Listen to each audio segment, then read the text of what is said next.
Hello, everybody. Welcome back to Revenge of the Crit. It's been a while. I hope everybody is doing well.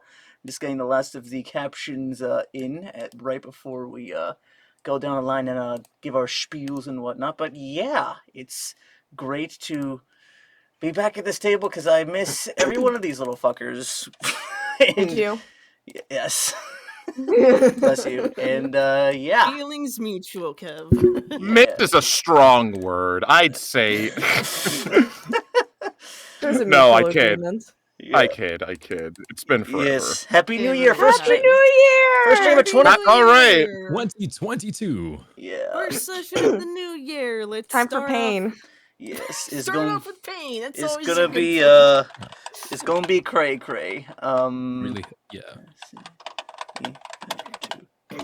But yeah.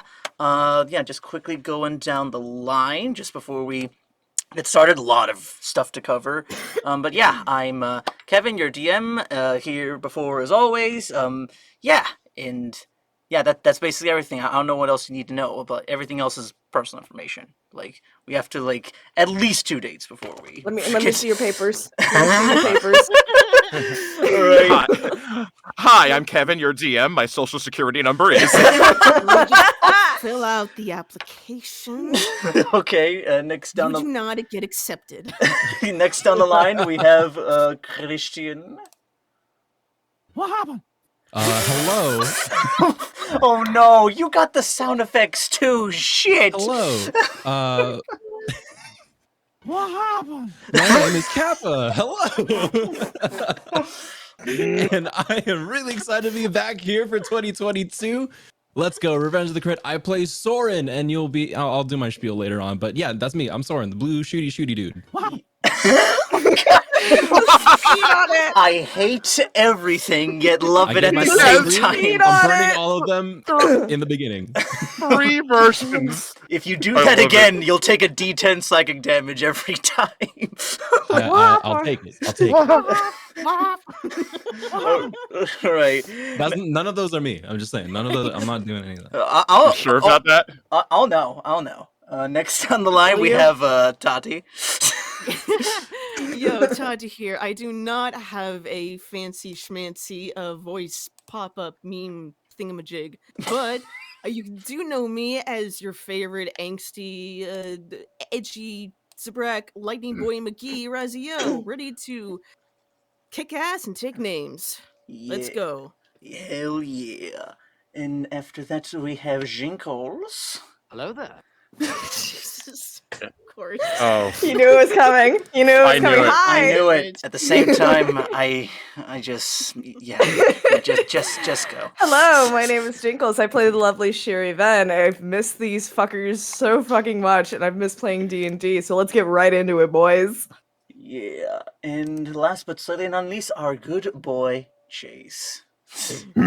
Finally awake you were. Trying to cross the border you were. God damn it. That's really good. Very impressed. Just breathe. It's fine. Hi, anyway. Hi, everybody. I'm Chase. Hello. It's been forever. I play RC on 947 or Viper if you're nasty. And yeah, no hesitation. Let's fucking do this. All right, I will pull up the intro music real fast, and let me just. Oop! I need to do this first, and oh my God, there's so many things on the screen. All right, I need Discord open.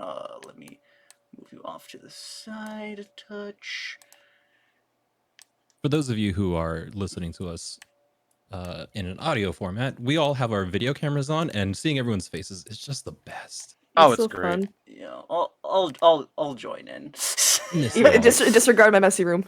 Yes. Disregard the messy room Yeah. and Meanwhile, I am stuck in my wall of psychic energy. I mean, Psychic to be damage. fair, my room's a bit messy too, so yeah. I could have been in my booth, but it gets hot. Yeah. Is it not? But yeah, it's been give us a sec, everyone. It's been 6 weeks. We're just oh, there we go. No, we're getting Yeah. right to it. We're right to it. Fuck, No, fuck you, prologue. Fuck you, prologue. Damn. It's so quick to the draw. Okay. Yeah.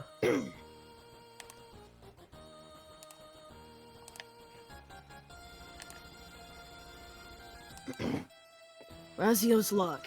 After my impromptu race with Anakin, I searched for D-Gig after Shir'iven and I revealed my vision to her.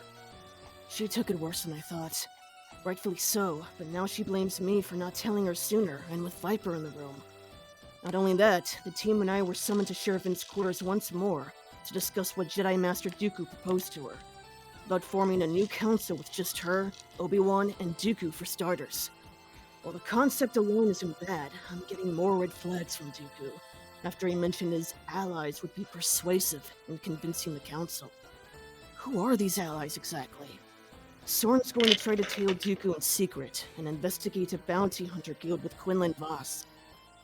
I just hope we resolve this soon. We can't afford to sit back and let Nova die. Not while there's still a chance. Amen. God damn it. Let me pull out this new one of our new tracks. Also really Oh. good. newer tracks. Oh Newer shit! tracks? Drop the beat. Ooh, Hell yeah, Batman. So, I dig it. friends, foes, and undecided. We continue from where we left off last time, off in Shir'iven's quarters, where Hugh Yang so graciously delivered her brand new Shoto dual sabers to Oh, her. I thought they were what's it called? The oh my god, what are they called? The Tonfas? tonfas. Yeah. Like, Yeah. they're saber tonfas. They're just called Shotos in game, but yeah, like tonfa sabers Ouch. sounds better. So we'll go with I don't that. remember if I updated them. Oh god. You're good. Did I? You're not gonna Oh need yes, I them. did. Okay, yeah. So yeah, Shir'iven was gifted two new Tonfa sabers. Yeah, and Hugh Yang has sort of left you guys. It's about middle of the day, getting around evening time. Soren and Raziel, you guys still know that you still need to report to Honbrav at some point, as far as whether you guys are interested or not in the candidacy for the Star Savior Initiative. And yeah, Shir'iven, Obi-Wan is still, he confirmed that he'll be waiting for you, unless you want to... What the I completely forgot what we were supposed to talk about, to be quite honest with you. Yeah, Dooku being sus in a nutshell. Wait, you said sus? yes. Or No.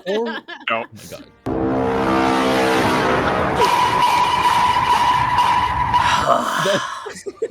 It's so over. Well, that's it for episode 53 of Revenge of the Crit, everyone. Thank Yeah. you so much for Good joining. night, I'm everybody. Okay. Okay. And a psychic damage. Yeah. Oh, Yeah, That's basically, yeah, just telling him what you told us about the proposal. Him. Okay. all yada yada yada. Gotcha, gotcha. Yeah. yes. All right, I don't mind waiting to do that if people want to do something before me. Yeah, for sure. I'll just scroll this up a little bit so we have the chat going there. But yeah, so we'll start off with Viper first. If there's anything if you wanna check up on, do any, we'll say we'll kind of yeah. Is there anything you want to do to sort of cap off the rest of your evening? If there's anything you want to bring up with the group, or we'll sort of wait until the days of Havoc Squad's arrival. I mean, last time we checked, I pretty much told D-Gig that just hey, you have permission to kill me if anything goes south, so Yeah. I don't know if I can... Boy. Yeah, I don't know if I can reach that high, and also just, again, so, or low, depending on who's asking, but, I'd say I'm good, yeah, no, I've already done everything, just, Crate squads are all trained up, and they have their assignments, and, Okay. yeah, no, Yeah. I'm fine, I'm All fine. right. We'll follow on that up later then. Okay. How about between? Yeah, we'll say Raz and Soren. We'll sort of follow you two for a little bit then, as far as the the Star Saver stuff, and then anything else you guys want to do privately afterwards? Sure. We still need to inform them, like, by the end of the night, so might as well just check that off the list. Yeah, Alright. and the consensus was no. Well, the consensus was put us on that we're interested, and if we decide to say no, we'll just exit. Yeah, Got it, it's got it. it's But more. we wanted to investigate it more. Yeah, And the only way okay. we can is by going into it. a little yeah. bit. It's basically like it's not signing on for the job. It's like, hey, I would like to be considered for it, and Got it. yeah, basically. So, That's right. all right. So, fast forward. Day goes on, maybe like two or so hours, and you guys eventually, Raziel and Soren will arrive at the Republic Agency. And you go straight to Hunbrav's office as he's hovering around in his hover chair, and just sort of looking very pensive. And he sees both you and her, goes, Ah, you two fine boys. Is there anything I can do to assist you? You looking to follow up on that offer I presented from the Chancellor? Hello, Bravio. Yes, we are here just for that. You are correct. Well, all right. What were you looking to do? Would you like to be considered for it, or shall I tell the Chancellor that none of yous are interested? Well, sorry, Raz, you go ahead. Yeah, we would like to be considered for the Star Savior Corps, for the time being, at least. Well, yes, we also can't promise an immediate joining, if you will. Perhaps a guest starring position, you know? I only take top billing. Well, my friend, you'll be getting paid about 5,000 credits every week for this position, as long as sometimes you will be requested to rest alongside the Chancellor, as long as you provide him, as long as you provide Chancellor Palpatine with regular updates on how the agency is doing, and if he should need an escort around Coruscant, then that is your prerogative to serve him. I'm just a tad bit curious. Is there any sort of inkling as to what our first assignment would be? Just out of curiosity, you know. I don't follow him, man. It's more of a matter of Chancellor does what he wants to do. Not even the Jedi are on top of his schedule. It's more of, as far as I know, it's Master Mita, his right-hand man, that's in charge of what the guy needs to do and not do. I see. Okay. Well, thank you. As limited as the information was, thank you very much. Is there anything else you need from Raz or myself? For the moment, nah, I think we'll be fine. Ever since them clones are coming around, agency hasn't exactly been called to line of duty much. So, we'll try to do what we can. And, if you are in short supply of any forces, we would be happy to, relinquish our services.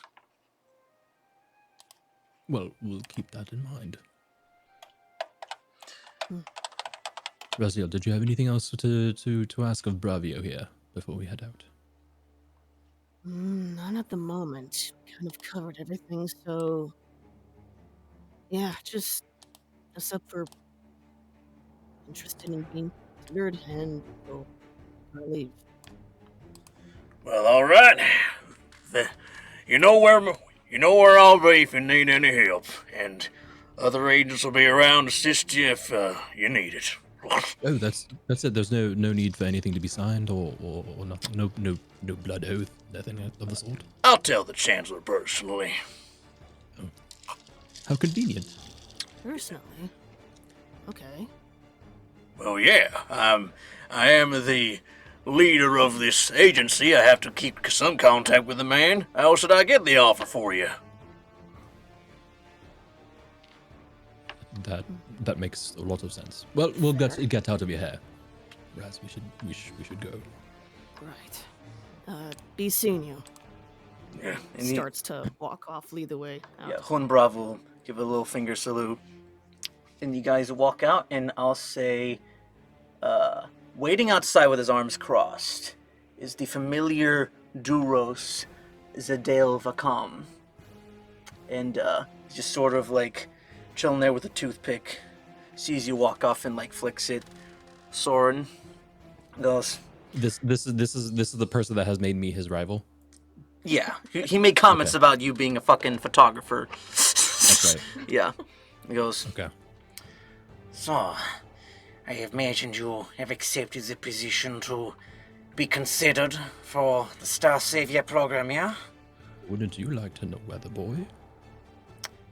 Weather boy. as he like sort of like rolls up his sleeve. You listen here, little picture man. That job is going to be as good as mine. You already have your friends out in in wild space or that unknown regions to go to. I have nothing. I need that money more than anyone else.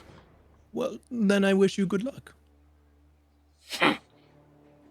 He like spits in your general direction, like at your feet, and then gets a toothpick in his mouth and walks off. Oh, well, don't choke. I guess. Let's go, Raz. Whoa, he's a charmer. I don't understand. We had this competition. He was the person that we had. I had a shooting competition with the other arc ago, right? Yeah, a while ago, Okay. but yeah. Yeah, we had a shooting competition, and he had his whole rifle thing, and I had a pistol, and he won. So I mean, what does that say about him? You know, not quite understanding why he is decided I am his target for bullying, but pay no mind. So he just, decided to be a rival or something? Sure. It's like those child's RPG games where you are given a rival and you name them. I assume that he would have named his rival after myself for some reason. I, can't say I've played any games Oh, like well, that, but I can understand the rival aspect. He just kind of mutters to himself, I have one of those too, I think. remind me to get you one of these handheld consoles to play these games. They're very formative for my upbringing. But there's something very interesting that I learned. So, in our interaction with Hoonbrov there, even he doesn't understand what this position entails.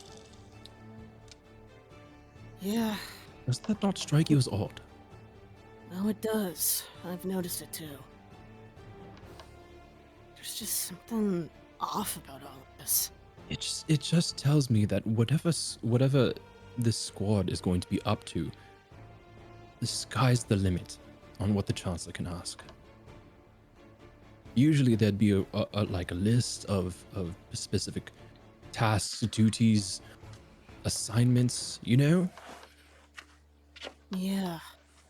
And all of a sudden, he's just picking out specific candidates he views to his liking.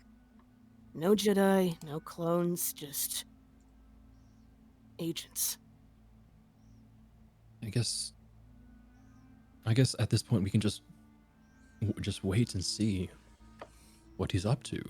We've gone as far as we can here. Yeah. I mean, even being considered, it's the only way in to investigate more. Until then, until we learn more, it's a waiting game. Perhaps, maybe, say neither of us get in. Maybe I can twist the arm of Mr. Rival over there for information once he's on the inside. He is Yeah. a fairly good shot, I will give it to him. I just will never acknowledge it in front of his face.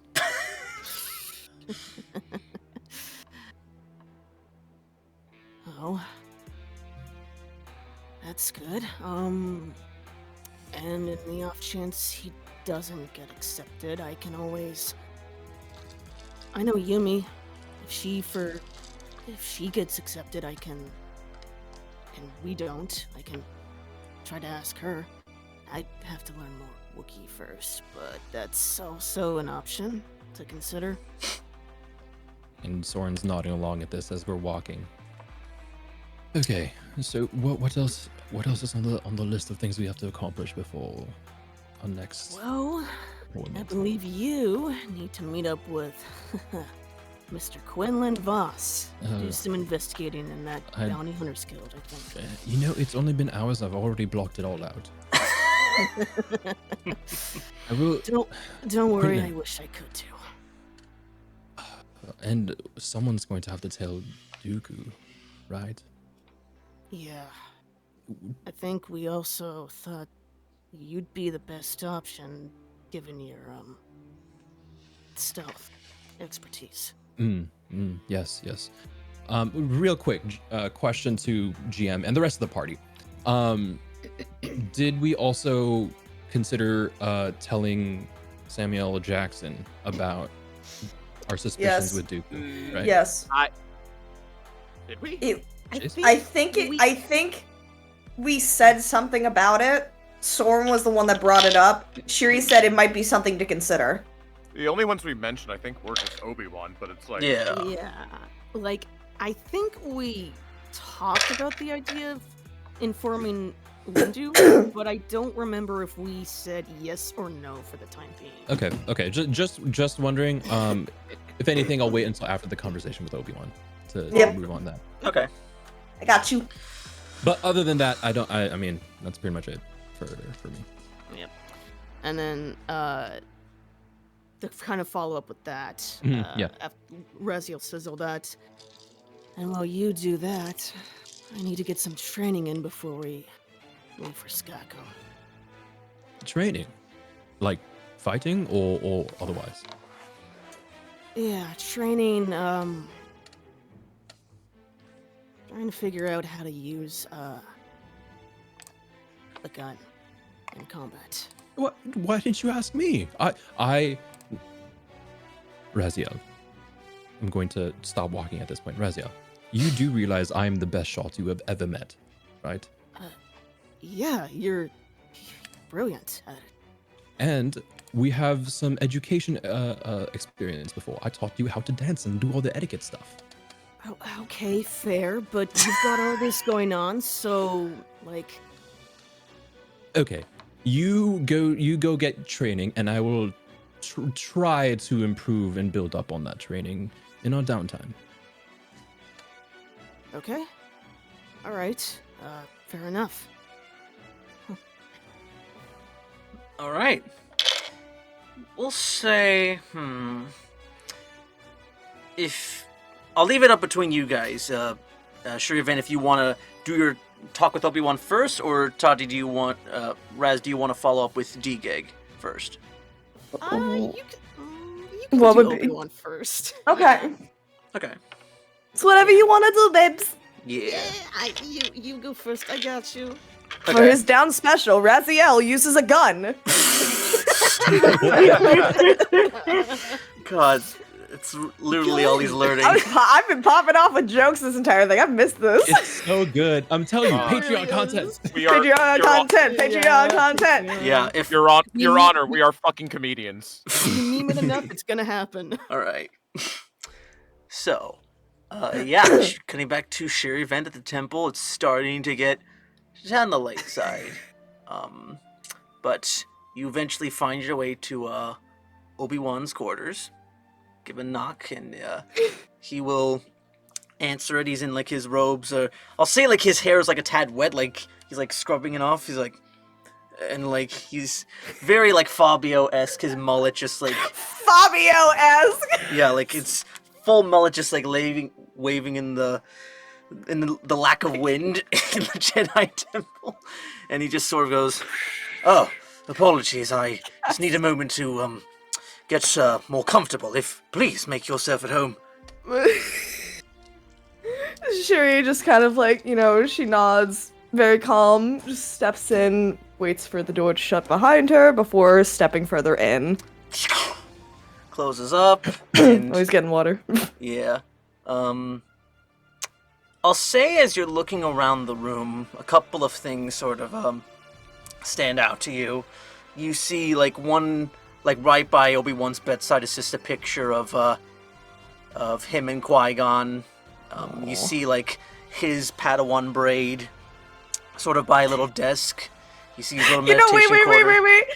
You know how, like, people with in graduation, they display, like, their like, whatever the thing is on the hat? Yeah. That's what it is. Yeah.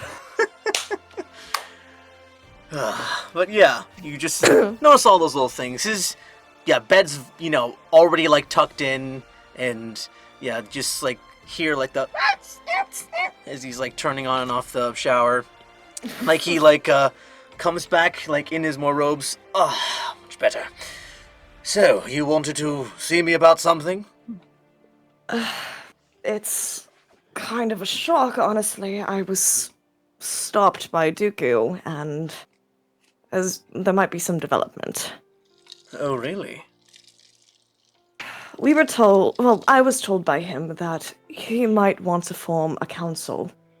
Something of himself, you, myself, and to be quite honest with you, I don't know. With the recent developments that we've had, I don't think that's quite a good idea. I don't know what that could spell for the main council. I don't know what that could spell for the future. At the mention of him, and also, like, changing the council, like, you see both his eyebrows sort of go up at that, and very quizzical, like, the council isn't exactly a thing that can be changed overnight. If that's what Dooku intends to do, I don't see how he intends to get that done, unless it's a majority vote of decreasing the council, which hasn't been done since the time of the High Republic, as far as I'm concerned, as far as I know. The only names that he's mentioned were myself, you, and him. I don't know who else he might be speaking to about this, but the idea of there being a vote for such a thing might prove troublesome. Perhaps.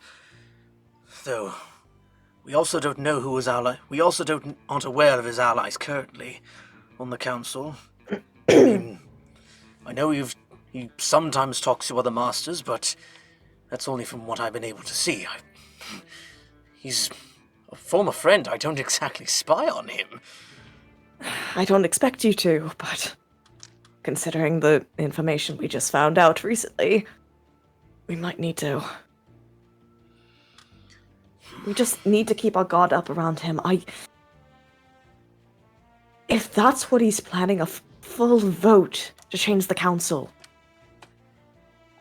I don't know what that could spell for the war, the alliance with the Republic as a whole.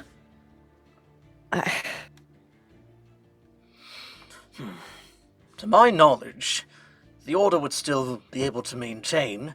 The problem is that there wouldn't be as much diversity in the votes, and should he have enough Jedi under his sway, then either his demands or whatever Palpatine wished to get accomplished might see an easier time getting past. Though, I believe the majority of the members should side with, as tradition has been. The Order's strength is in its numbers, and all of these minds coming together.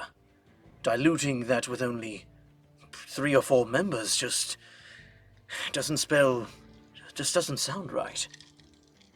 Another reason I worry is because I was informed that if I am to align myself with him, then certain things might slip past the council. For instance, that trip to Skako I mentioned to you. He might let it slide under the rug if I were to join him, and I can't let that happen. Kind of like looks off to the side. Back to you going, Shir'iven, as much as I want to support that mission, and it's a noble effort to rescue a friend, but it's in neutral territory. The Republic can't just go willy-nilly into any sector, even if it is just a few Jedi and a few clones. It might spark more issues with these corporations that the Republic needs in order to get these supplies that our clones are in desperate need of in order to combat. And that's another problem I have with it. I want to do this so I can help Viper. I want to help anyone on my team. And this might even prove useful for us in the future. I just don't know what to do at this moment. Because... Sorry. I don't know what to do at this moment.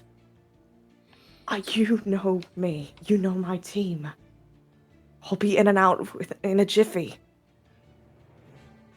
The problem is that if we are to go on this mission and I refuse to join his supposed council reformation,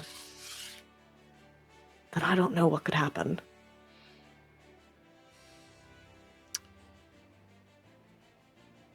Make a persuasion check. Ah, fuck. Please, I'm begging you, let the first roll. Pray for me! Come on. First roll! Come on, first roll. Boom, boom. That's a good roll! Let's go! Hey! Are Nat you 20! Woo! Are Nat you 20, fucking baby! kidding me? Okay, now kiss. Let me just get the YouTuber thumbnail ready, just like... Pog. Ooh. Yes, everyone just spam Pog Soren in the chat, good god. Hell yeah, Batman, hell yeah. Let's go. Obi-Wan just sort of looks to you, sort of like gives a half smile, and like puts a hand on your knee and goes, I'll talk to who I can to see if I can provide any sway, but I can't guarantee that everyone will side on to what you wish to do, but... And that's a risk I'm willing to take. Goes in for a hug. We hugging. We hugging. And like after the hug, he goes, I'm not holding this against you, but try to avoid a potential repeat of what happened on Mandalore. I don't think my heart could handle the stress. I swear to you, from my very soul, nothing bad will happen again. All right. Oh, and by the way, I spoke with Anakin earlier. He told me about his little escapades, and he said you gave him some advice. Yes, I did. I managed to calm him down after some little spat that he had with Raz. Did he inform you of everything, Raz? Everything that occurred with Raziel? Did he? Wait. Did he? I don't think he did. No, to my knowledge, no. He just said that he had some sort of tiff with Raz. He got a bit miffed at it and stormed off. That's all I know. And he like just Why? sort of like facepalms and goes, I won't bother you with the details. You already have a lot on your mind as it is, but just keep that I do know you, which is why I want to at least make sure you rest easy tonight. Just keep an eye on the boy. I know he's adjusting to life in the Republic, and sometimes my apprentice has ruffled Raziel's feathers more than vice versa, but try to ensure that is kept to a minimum. The boy's been through too much. From my time with him, I figured as much. But I promise.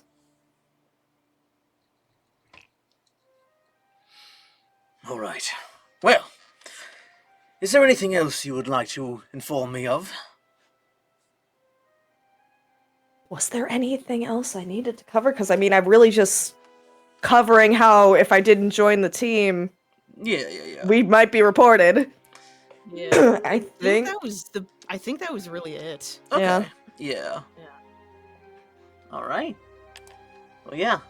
He'll sort of let you out of his chambers and go back to your quarters. Mm-hmm.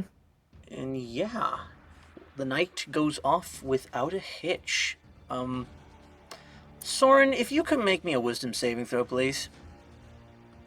All right. Maz. Here- Let's go! First all right. roll, my, baby, my let's first go! roll of First 2022 roll. wisdom saving throw. I am so good at these. Please. Wait, that's That's still good! That's still good! That's not that's bad. all right. That's not bad. No. Not bad. Not bad. We'll take those. We'll We say take those. you gain a full night's rest. You Oh, just sweet. occasionally have visions, or at least like your dreams are filled with your time back on Jakku with thought you the were gonna say- sorcerers, and Mm. you're seeing Quill, your close friend, using his forearms and teaching you how to use a sniper rifle, and like sort of like using each of his arms to raise them just the right levels, and yeah, very like, yeah, Quill was kind of the father you never had as from the time of the Yeah, like a Separatist invasion. surrogate. Father, yeah, Yeah, and yeah. and just a lot, He's my Obi to my Annie. yeah, and yeah, you're just very fond memories of him, and Okay. sort of like remembering the day he sort of signed you off, like you guys like had your first goodbye, and like he sort of like hugs you real tight, all of his arms, as you go off in your first mission to Megiddo all those months ago.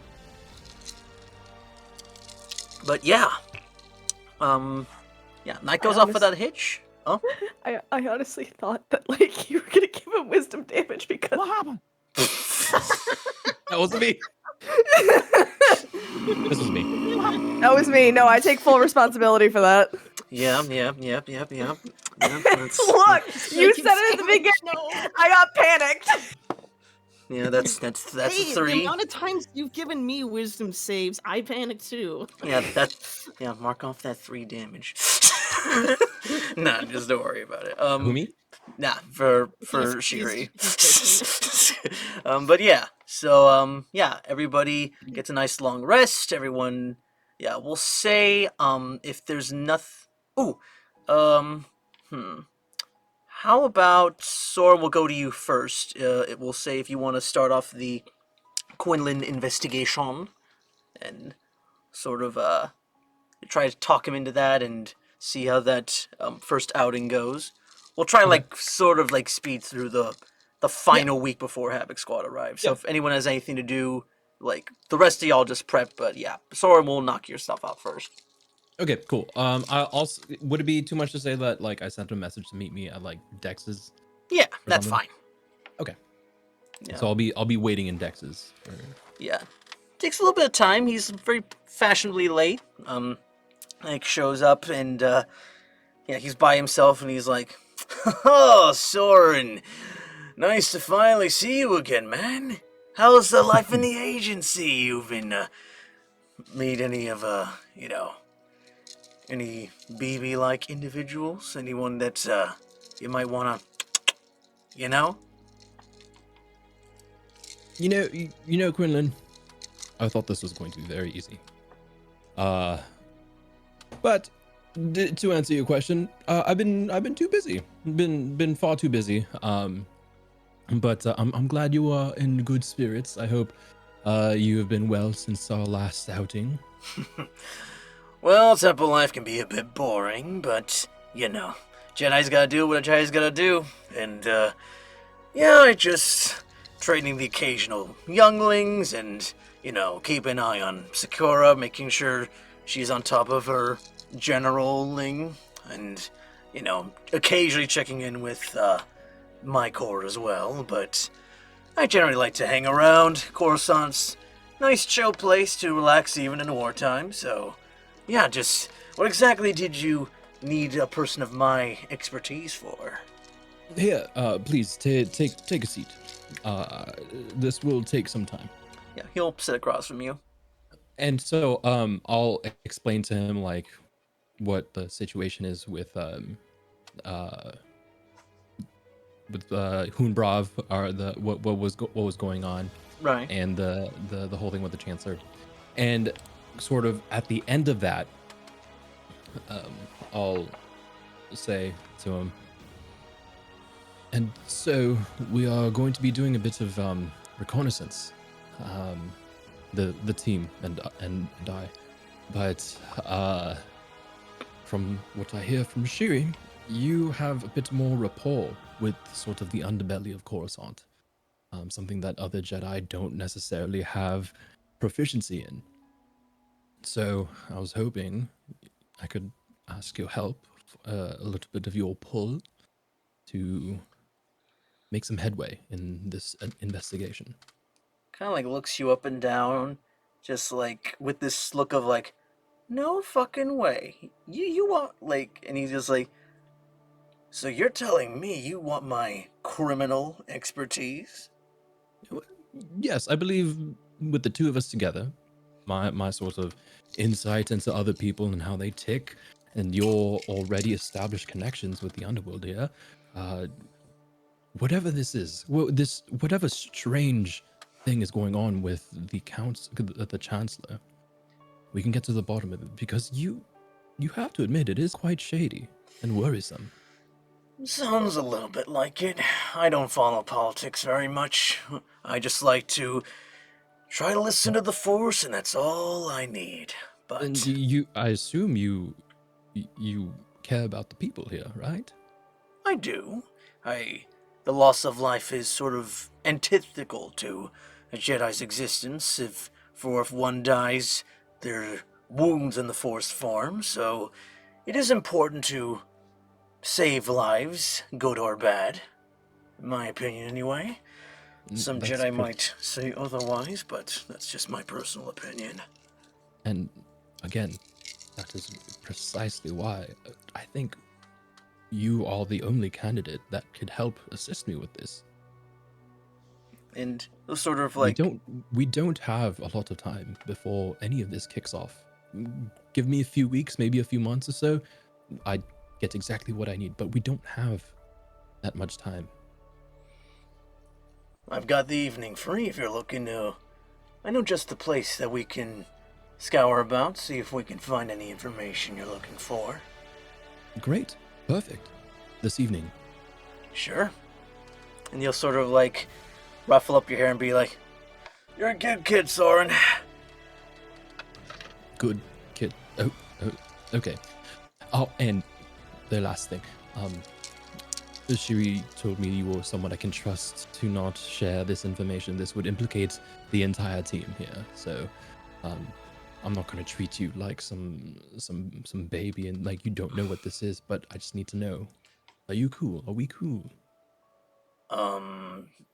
One thing, I didn't know Shir'iven was the trusting type, especially of me.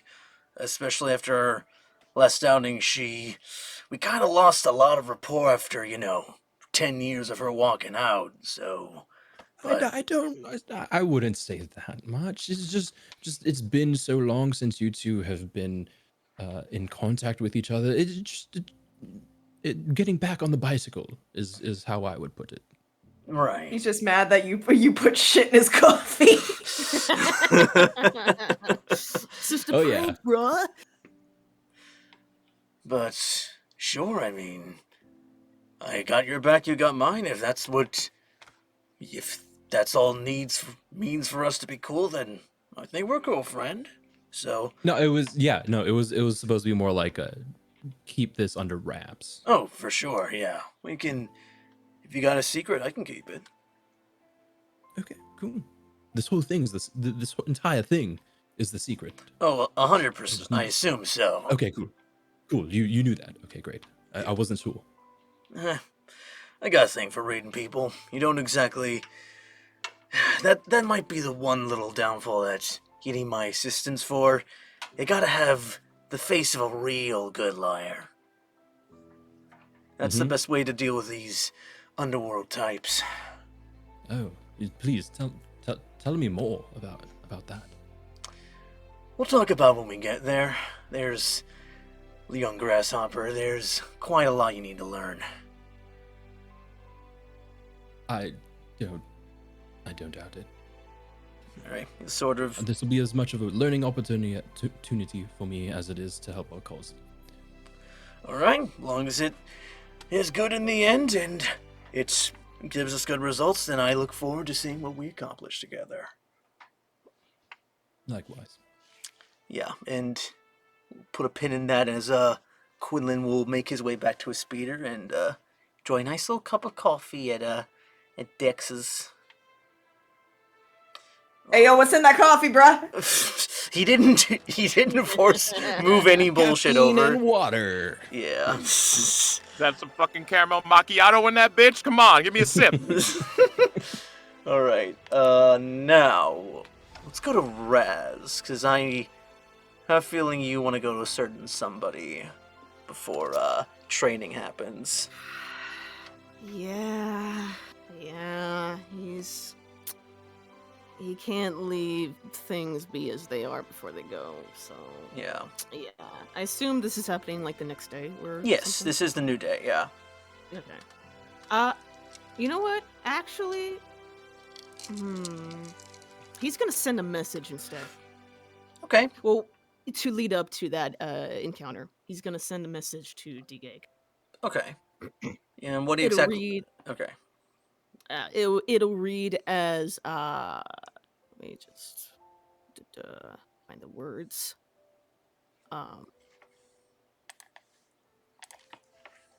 Yeah, he'll...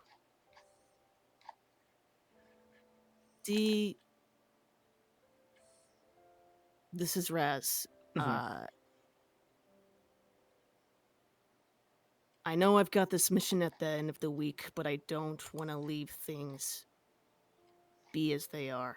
I don't want to leave without letting things go unsaid. Could you meet me tonight in your quarter? Can I meet you tonight in your quarters?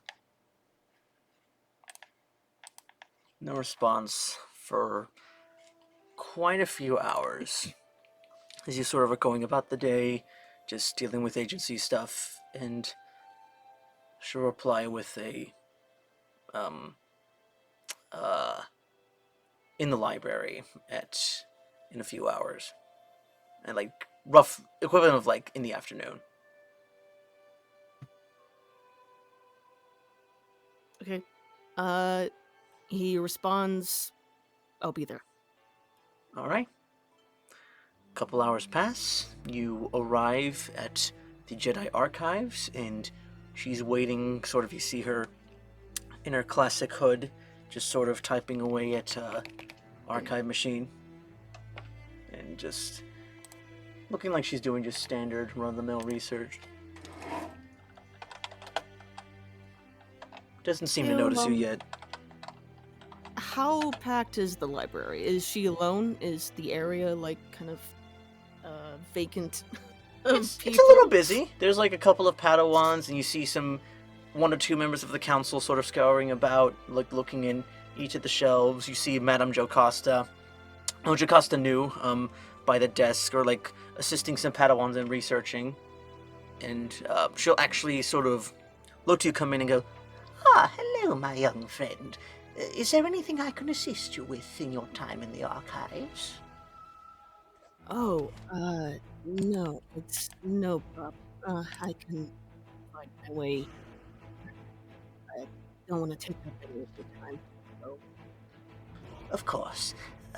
Just give me a ring, and I'll be right with you if you need any assistance. I'll be attending to the other Padawans and their needs. Of course. Enjoy your day. And she'll sort of just walk over to like other Padawans at their computer stations, and I'll say at that point, D-Gag will kind of look up and notice you from across the way, and then sort of like nod as to like, come over here as she's typing away. He'll slowly walk over to her.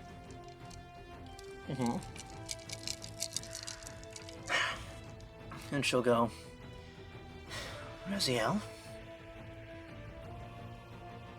D-Gag. Look, about... She like turns away from the computer for a moment. about the other day. I feel I might have been a little sensitive about my reaction and to the news. You have every right.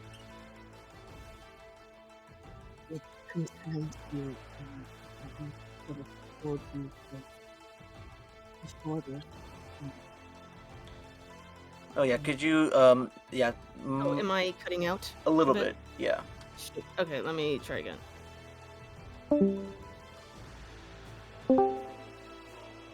It might be that the music is a little bit too loud, and Discord is prioritizing that over. Okay, I'll turn it down a touch. Testing, 1, 2. Am I coming in clear? Yeah, Oh, you should that's be good better. now. Yeah, Okay, yeah. cool. Go ahead. Okay, so, to repeat that, Yes. I'll go, you have every right to be. This concerns you, and I should have told you first, before anyone else. And for that, I'm sorry. I'm really sorry. It's all right. I've taken some time to think on it. I can't bear to look at Viper's helmet. But It's not alright, though.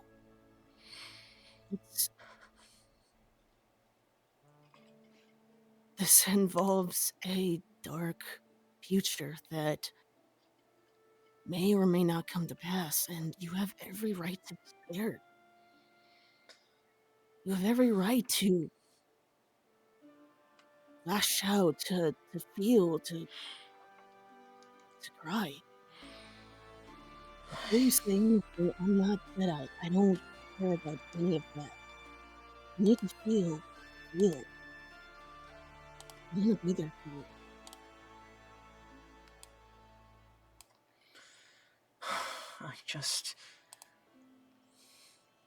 even though we're in a time of war, the last thing I want to do is to have to take a life. But I think about everything that Shir'iven has done up to this point, and as well as Obi-Wan, Qui-Gon, everyone who's served on the front lines, and I want to do my part. I don't know if I have it in me to serve the Order in that way, and hearing this news of clones turning on us, potentially, or someone you trust so much, it's a lot to take in.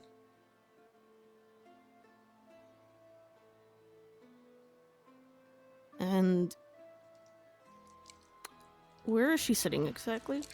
Yeah, like you're basically like you're in the computers that are right next to each other. So she's like has the chair turned to face you a little bit more. Okay. He's going to step closer to her. Just kind of hovers his hand above her shoulder. So he slowly just kind of places it on her. Yeah, you notice her tentacles like sort of like shake once, like they're shaking like right before your hand touched them, and then you see them calm down a little bit more and rest. It just kind of keeps a firm grip on her shoulder, and he goes, I know. I know, it's hard.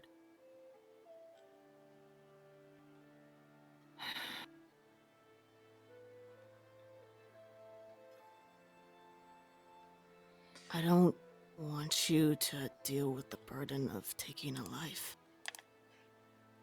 If you don't have to. I can't promise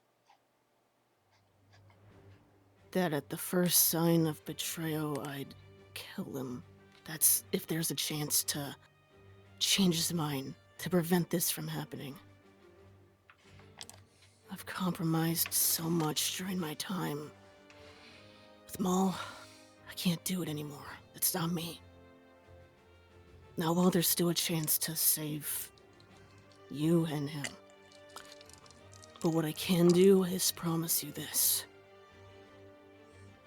That at the first sign of trouble, I will do whatever I can to keep you safe. No matter how many more scars I might bear from this. That I can promise. She'll like put a hand, her other hand, like on top of the one you're putting on her shoulder, and go, Raz, you don't need to do that for me. You've already been through so much. You found your way to the side of the light. You don't have to put through yourself through more pain for my sake. Just... Yeah, I want to, though. I want to help you. I want to keep you safe from this.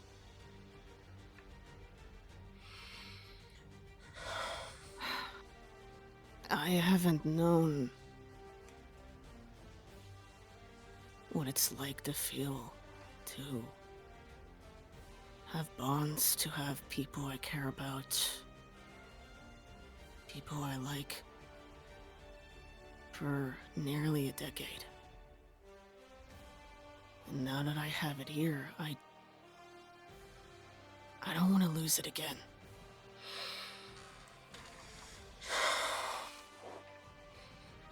I'm not...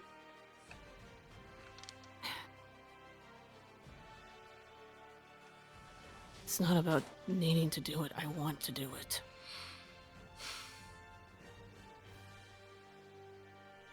And she'll kind of like ease her grip a little bit and go, I understand. Just as long as you don't get yourself killed over me. I've already felt the loss, seemingly, of my master before, and I don't want to have that again, but know that they won't come back.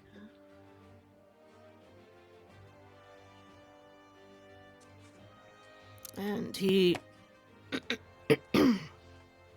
still has the hand on her shoulder, but he kind of turns around to face her more.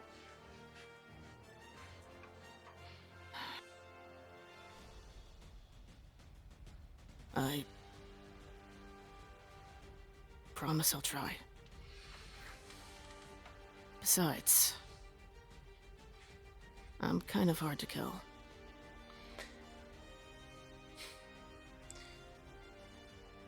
Reminds me of what Yoda used to tell me. Do or do not. There's no try.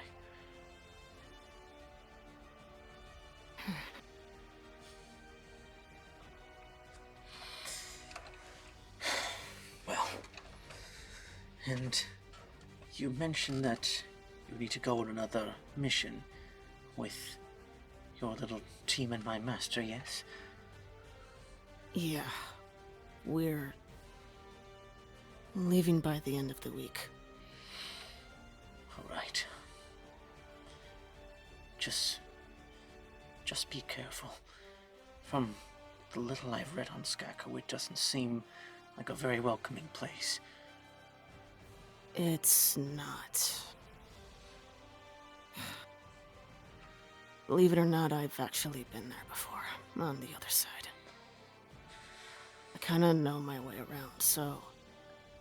got that going for me, at least. Just be careful. It's... And be on your guard, please. I don't... After what you've shown me, I don't know if I can entirely be vulnerable with the clones anymore. Or at least not Viper.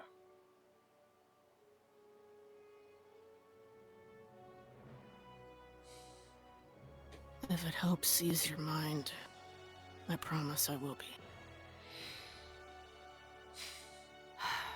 Before I go, though, and he's gonna... Yeah, he's gonna reach into, his left pouch. He's gonna pull out his, mother's necklace. Okay. And he shows it to her. This was the only thing I found after my mother was killed. I found it and then lost it for a time under Maul's tutelage. After that, I swore I would never show it to anyone again for fear of losing it.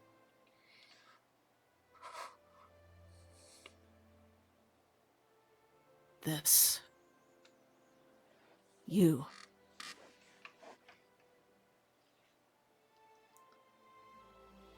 And he's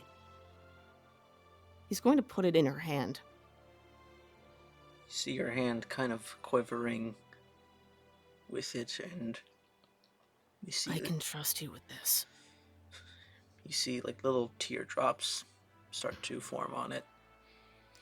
It showed me, even during my time of bitterness, of anger, of doubt, of vengeance, even in the void of darkness, there's still a light of hope in the horizon. Taught me that even when things seem the most bleak, there's always a chance. It showed me that as long as I'm still alive, there's always a way out. There's always hope. No matter what. I believed that then, as misguided as I was, and I believe that now. And he like kind of puts his hand on top of hers, kind of like forming a small fist over the necklace. Mm-hmm.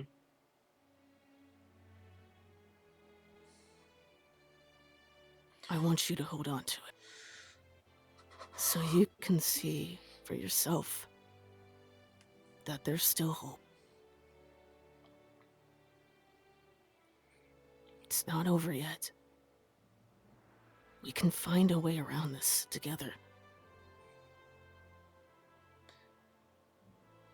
She gives you the tightest hug that you've ever had in a long time.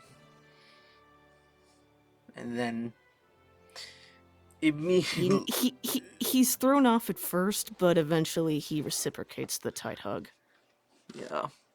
And after that, she'll give a nice usual playful jab in your arm. Ah! What's that for? Just I just can't be seen as yeah, she's just like trying to wipe away the tears here is making me leak in the Jedi archives. Just Hey, if any consolation, and he wipes away one of the tears. It'll be our little secret.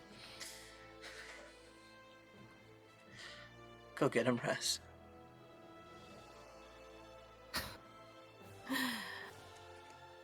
Yes, ma'am. Yeah, and she'll go back to her tippity typing, and yeah, she'll just leave you to. If there's anything else you want to say, she'll just sort of like look at you with a smile, and yeah, if there's anything else you're saying, she'll just listen and nod along, and but still keep typing away the research. Yep. All right. Yep.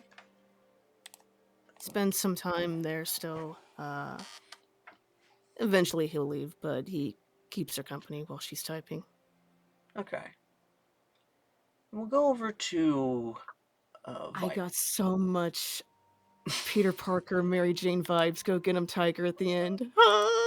Yeah, that's what I was going for. I love it. Oh. Yeah. That's a good thing I made that reference. I saw that. I really need that back breaking, please. Hell shit- yeah. Bro, this shit hurts. This shit hurts. Yeah. You come back for it all the same. But yeah, we'll go over to Viper as you're sort of Oh, that's me. checking in on the Crate Squad. We'll fast forward a tad. We'll say, Oh, okay.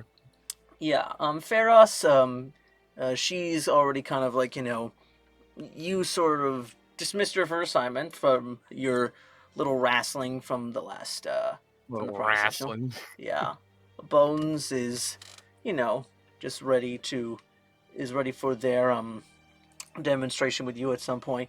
We'll say Tag. I'll give Tag a couple of rolls, and see. I'll give him like 10 attack rolls and see how well he does over his firearms training, or just like his general performance. Wow. Okay. Oh! Yeah. Hey there! Okay. Oh, baby. Yeah. So. Wow. Out of 1, 2, 3, 4, 5. Yeah, pretty much like half and half. Like he's like you seeing him going to all these different firearms, like he's doing dual pistols, like, and the blaster magnums and the shotguns, and like you see him especially shine with the DC-17 and the more powerful sniper rifles and the general two-handed weapons. But as far as things like the rotary gun, the shotgun, and stuff that's doesn't have as much kick, you see him struggle a little bit with those. Of course. Yeah, like the one hand DC-17 pistol, and yeah, he is like exceptionally quick on the draw, even at the longer ranges. But there's just something about like heavier things that Tag is not exactly as in tune with. But yeah, and he just sort of like very nonchalantly goes like, even like after his worse performance, and goes, "Well, Chief, that's about the best of my abilities for the time being. If you have anything else more for me, Viper, I would be happy to practice on it." He just sort of so what was his so it was the heavier stuff he said he was not struggling with, right? Like the rifle and the pistol, we'll say, like he's like regular blaster rifles, snipers, and single hand pistols he's generally fine in. It's the heavier things, or the less elegant weapons like shotguns, machine guns, grenade launchers, things of that nature, he is not as quick to the draw on, or it's a little bit more adjusting for him. Well, he's already got I mean, hey, no. Just like, hold on, I'm trying to. No, I got nothing. I'll just so just like seeing just like that quick, just sort of like, I'd say just sort of like demonstration of just sort of like weaponry, of just like like not weapon mastery, but just sort of like weaponsmanship, blastermanship, armsmanship. I don't know. Marksmanship. Yeah. Marksmanship. Thank you. Good. English dictionary. No, he just sort of like looks over at that and just sort of like gives a solemn nod, just sort of like not bad, trooper, not bad at all. You've got a basic stat. You've got a basic handle on just about every weapon. Yeah, I wouldn't pay so much attention as to the heavier stuff. I'd leave that to entry. Good work so far, soldier. Keep it up. All right, I'll keep doing my best for you, Commando. Sweet. Oh, you flatter me, he says with just like a small laugh. Yeah. And then you see entry, and you see they kind of went, all out as far as Oh yes. and first they don't have any like bombs displayed, but entry sort of like comes up with a little data pad and plays for you. As you can see here, I took several different thermal detonator types. We have poison, we have corrosive, we have general fragmentation, as well as carbonite grenades. And I took the liberty of just recording myself, carefully dismantling and reassembling each grenade and pointing out different components. It's several hours long. If I just wanted to present it to you in this format, if you don't mind all the technical jargon, just holds a hand out, just sort of like you had me already on test recording, just sort of like claps, rubs his hand together, just sort of like, let's take a look. Oh, and he like sort of as entry sort of plays it, like it's very homeschool video-esque, like I love it. Very first like like early YouTubers in like the 2000s, just like not even knowing their way around it. Yeah. Oh, that's great. And it's just like like Arabish is like like just like says like Viper's assignment, and like each... Oh my god. Yeah, and like it goes through like it's like a slideshow. She has the galactic equivalent of Windows Movie Maker, and I adore that. Yeah, it's entry. He what's the word? God bless. Yeah, like you see like it's almost like, and each transition into like the next bomb is always a crossfade. But it's always like a different. It's a different cross. One's horizontal, another's vertical from the other side down. Went all out in Coruscant Movie Maker. Oh damn! Listen, I'm just saying. Yeah, and like goes through. Oh, go ahead. If she ever needs, if I'm just saying, if entry ever needs like a secondary job as just sort of like royal video editor, then hey.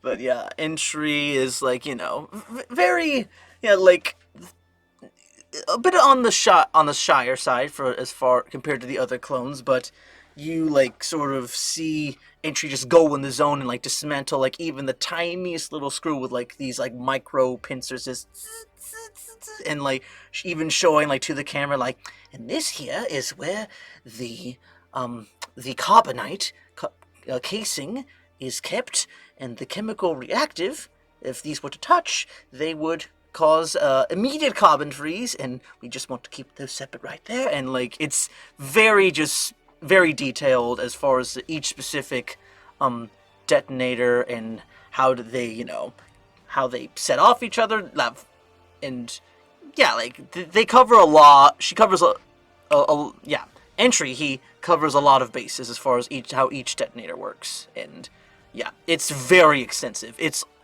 I'd say it's extensive to the point where it's almost boring, but it's low-key fascinating, if that makes sense. Like, it's like watching a documentary on dust, but it's like narrated by Morgan Freeman, It's like, I should be bored, but it's fucking engaging, that kind of shit. Mm-hmm. But yeah, I mean, hey, to be fair, Viper is an engineer, so it's just sort of like this is kind of like his bread and butter almost. Mm-hmm. All right, but yeah, that is entry, and you just see him kind of patiently waiting there, twiddling his thumbs, and he's like, "So, do I get full marks? Do I get any extra credit? I believe personally that you're the advisor to Jet, so I don't want to assume, but I believe I invested quite a lot of my time in, editing skills as far as presenting this assignment to you, and I do you believe this is full marks worthy?" Teacher's pet, teacher's pet, teacher's pet. Oh my god. So, like, okay, so how many grenades did entry go through, or was it just like the standard? It was 5, yeah. It was thermal, fragmentation from a grenade, poison, acid, and a carbon freeze. Okay, and those are all ones that he made, or was it just like ones that he had on standby? Yeah, had on standby, disassembled them, and reassembled them. Ooh, okay, all right, cool. He's definitely he definitely just sort of like stands there for a minute, just sort of like trying not to just like be like as he's watching the whole thing, just sort of like kind of a bit like getting on with it, just like almost to himself, but just sort of as it ends, just hearing all that, just sort of he just sort of like is just like looks over at just like the just the grenades and just like back to entry and just sort of like, well, Criff, you really know your stuff. He says, just like just a bit, just like not taken aback, but just sort of like, oh wow, like he wasn't kidding. Mm-hmm. Yeah. The video, yeah, you didn't have to go all that flashy for me, and I felt you could have gotten straight to the point on some parts, but hey, what the hell, you went above and beyond. Full marks. Yes! Alright, I will be taking the datapad now, thank you very much, and I will go back to my studies. Good day, Viper, is yeah, no bullshit, just like takes the datapad and just like, then you just see them going back to like their general like tippity-tapping and just going about their business. They just really wanted to hear that they got the full grade, and yeah, they're just going about rest of their day.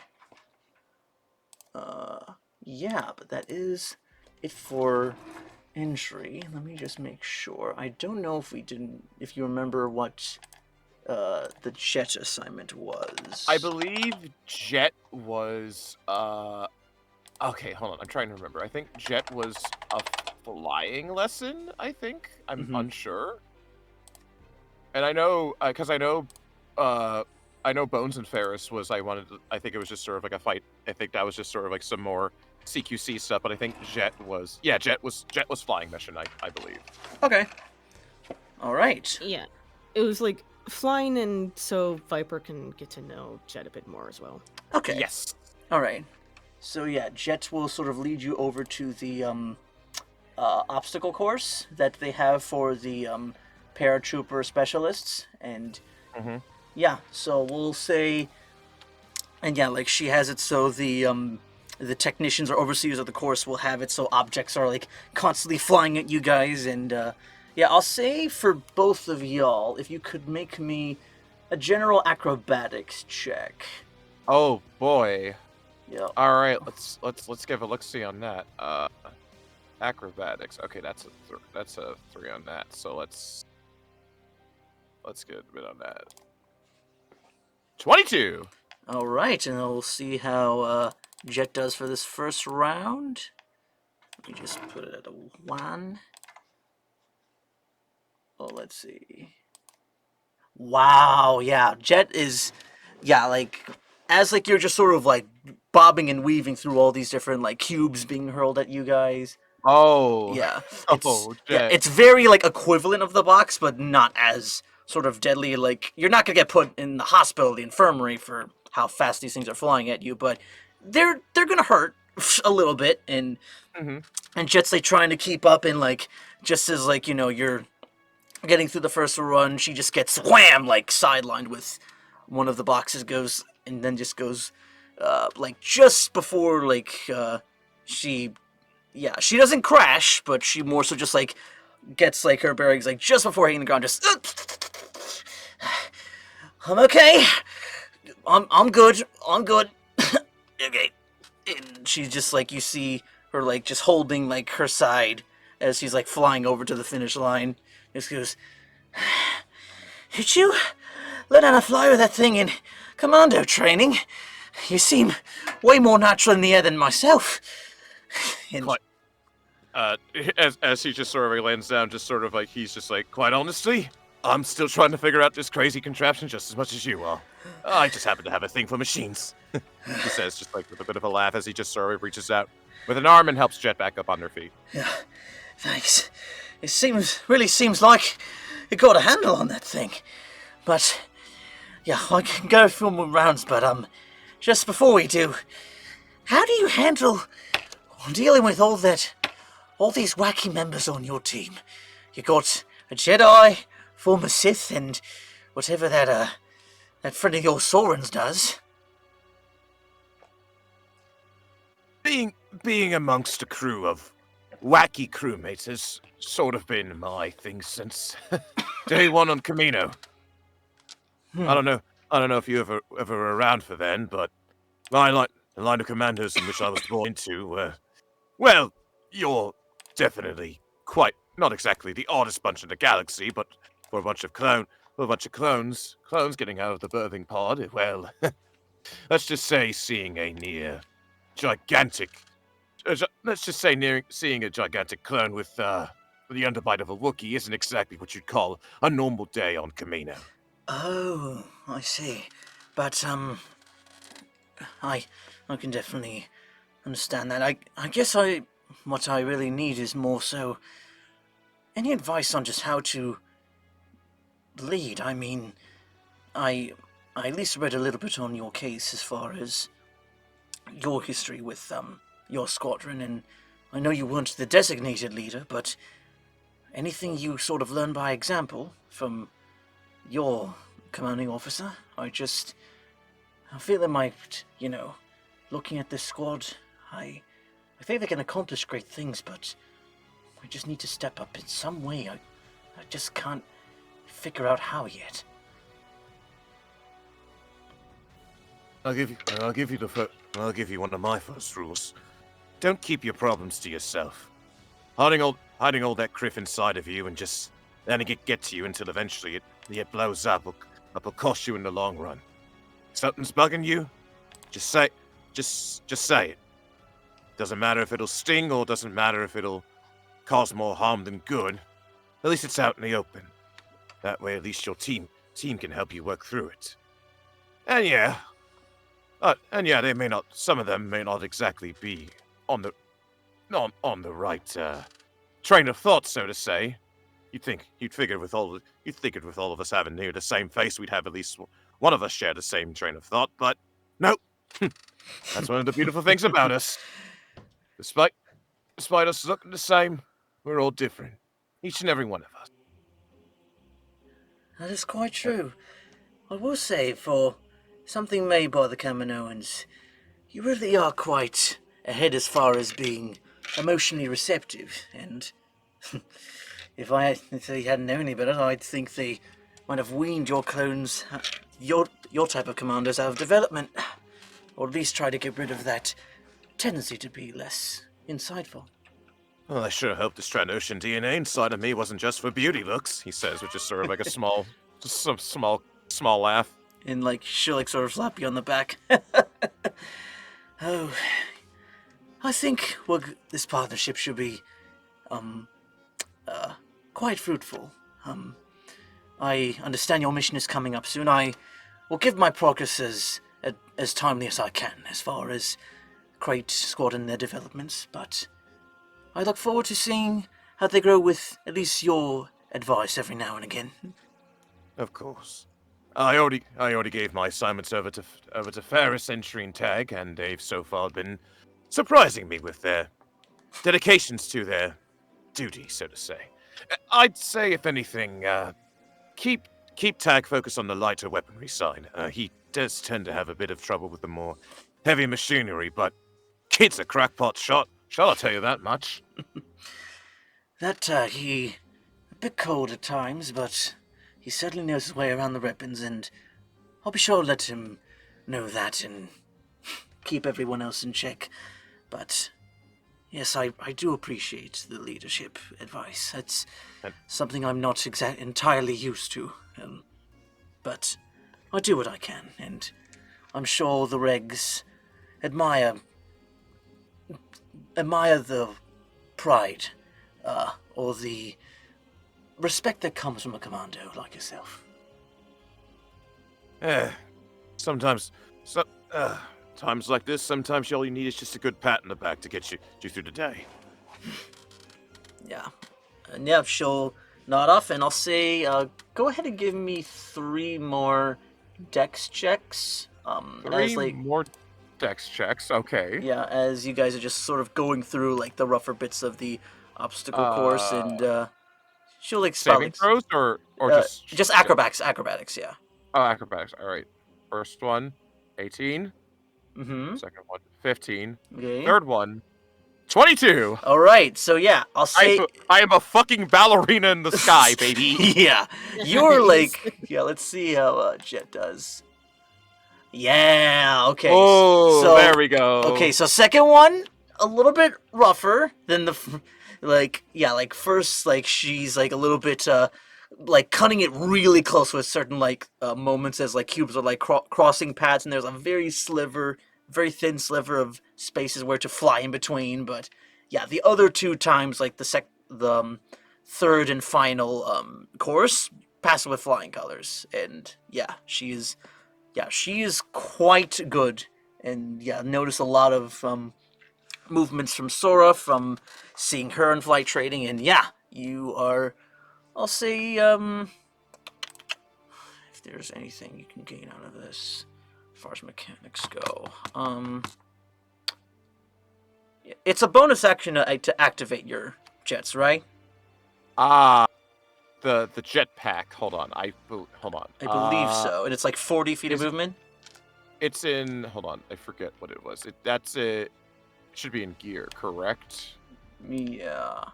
In the official, Star Wars 5... The official Star Wars 5e. Or it could be on your sheet, but we'll say... Yeah, jetpack. Activating or deactivating the jetpack requires a bonus action. Yeah. Yeah, I'll say, because of her advice, I'll say you have advantage on deck saves while you are airborne. Oh, hell yeah! So a little bit more elusive, but yeah. Damn, love being the flyboy. Yeah. All right, but yeah, we'll. You heard of when pigs fly? Well, how about when snakes fly? God damn it. All right, and I'll say we'll just quickly go over to Pharos and Bones. I'll just give them 5 attack rolls each and see how well they do. This is for Pharos, right? And this is for Bones. Ooh, yeah. Oh, good. Yeah, it's a close fight, but yeah, you seen Pharos is pushing Bones back, and then fucking ground pound slams him, and just is yes. all right, let's go, and she's pounding her chest, and Bones is well, I'll be okay, and tries to get up, but he's in so much pain. He's like, oh my god. But then you see Pharos offer a hand to Bones. Need a hand, trooper? Bones just kind of gives a little cocky smile and then just grips Pharos' arm and then pulls him up, takes him to the infirmary. And but as they're passing, Bones goes, I imagine I still got quite a bit to work on there, Sarge. And as he just looks over at just sort of the both of them, just sort of he just sort of gives just sort of a nod, just sort of that you do, trooper. But hey, look at the bright side. You two are learning to play well with each other. Ain't that something? Yeah, I guess I'll take that as a win. But first, I'll need to get these ribs fixed up. And then Ferris is like, oh, I got you, big man, don't worry. And she'll is carrying him over the shoulder. And yeah, that is it for all of Crate Squad's assignments. These kids are gonna do me proud. I can feel it. I can't wait for half of them to eat the fucking dirt 5 at fucking next session, and then I'm gonna regret everything I said. Jeez. Oh, You trained us well. Instead of drawing guns on you, but nah. Immediately one of them is eaten by Jet's eaten by a fucking sandworm, fucking droid and rookies. Oh god. I'm gonna hate myself if that's her fate. Alright, well, I think for now we're at a good place. We'll take a quick 10, and we'll be back with the last half of the session for the night. If Hell yeah. Are we good to go till 12, or are we fine if we go a little bit past? I don't know. I see a thumbs up on Jinkles' end. In the distance of Yep. Jinkles' a camera, thumbs I up. saw the thumbs up. That's Yep. Gucci with that's Gucci with me too. All right, cool. Good for me too. All right. that we will get to as much as we can with that time allowed. So we will be right back, folks. Just wait right there.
keep forgetting to turn off that shit. Hold on. Wait, what's going on with captions? Wait, are they back? Test. Yeah. Bada bing, bada boom. Yeah, I think we're good. Just need a second Okay, to cool. reset. Yeah, mine's showing up. Okay. Yeah. But alright, we are continuing from where we left off. We'll say, yeah, Quinlan Voss and Soren.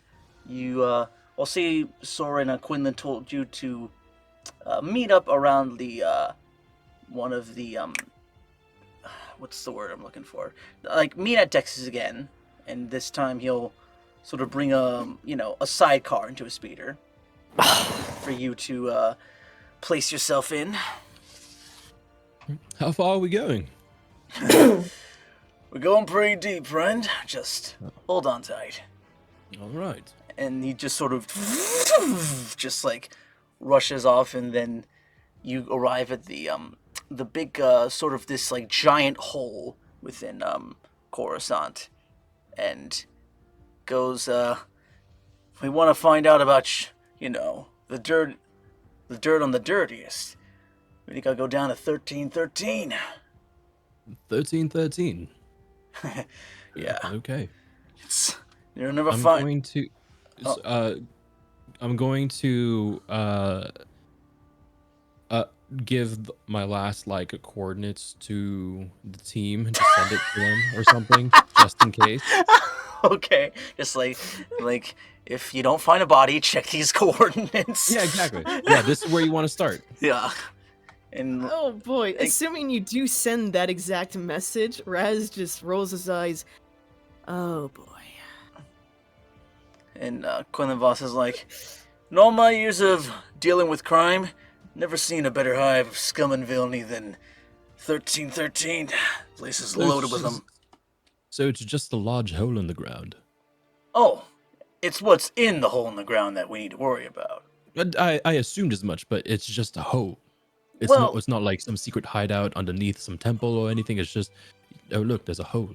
Yeah, it's not exactly secret, but as far as I'm aware, the Republic law enforcement doesn't really tamper with what goes on here. At least, it's not exactly a very popular place to hang around. It's kind of the slums of the Coruscant, for lack of a better word. I see. Well, lead the way. All right. And he goes full speed down into as you see on his speedometer, he's going max speed in the speeder. Ah, cool. Yeah, you're just trying to you're adjusting to going this fast, not even yeah. It's all the wind is rushing past, and I'm spinning. I wish I brought some goggles or something. Yeah, well, we can buy something like that if you need it for the trip back up. And he just sort of hard cuts. All right, we're here. And I'm going to redo my hair, flatten it down. It's not quite working. I'm just going to give up. All right, and So Quinlan. yes. Of the list of individuals that I gave out, how do you recognize any of them, by name? Well, from what you've shared with me, I'll just pull that list back up. Only one that really comes to mind is, let's say, that Vakam fellow. And Vasida is another popular name, but she was more kind of a tale to any bounty hunters who try to join in under the age. And I see.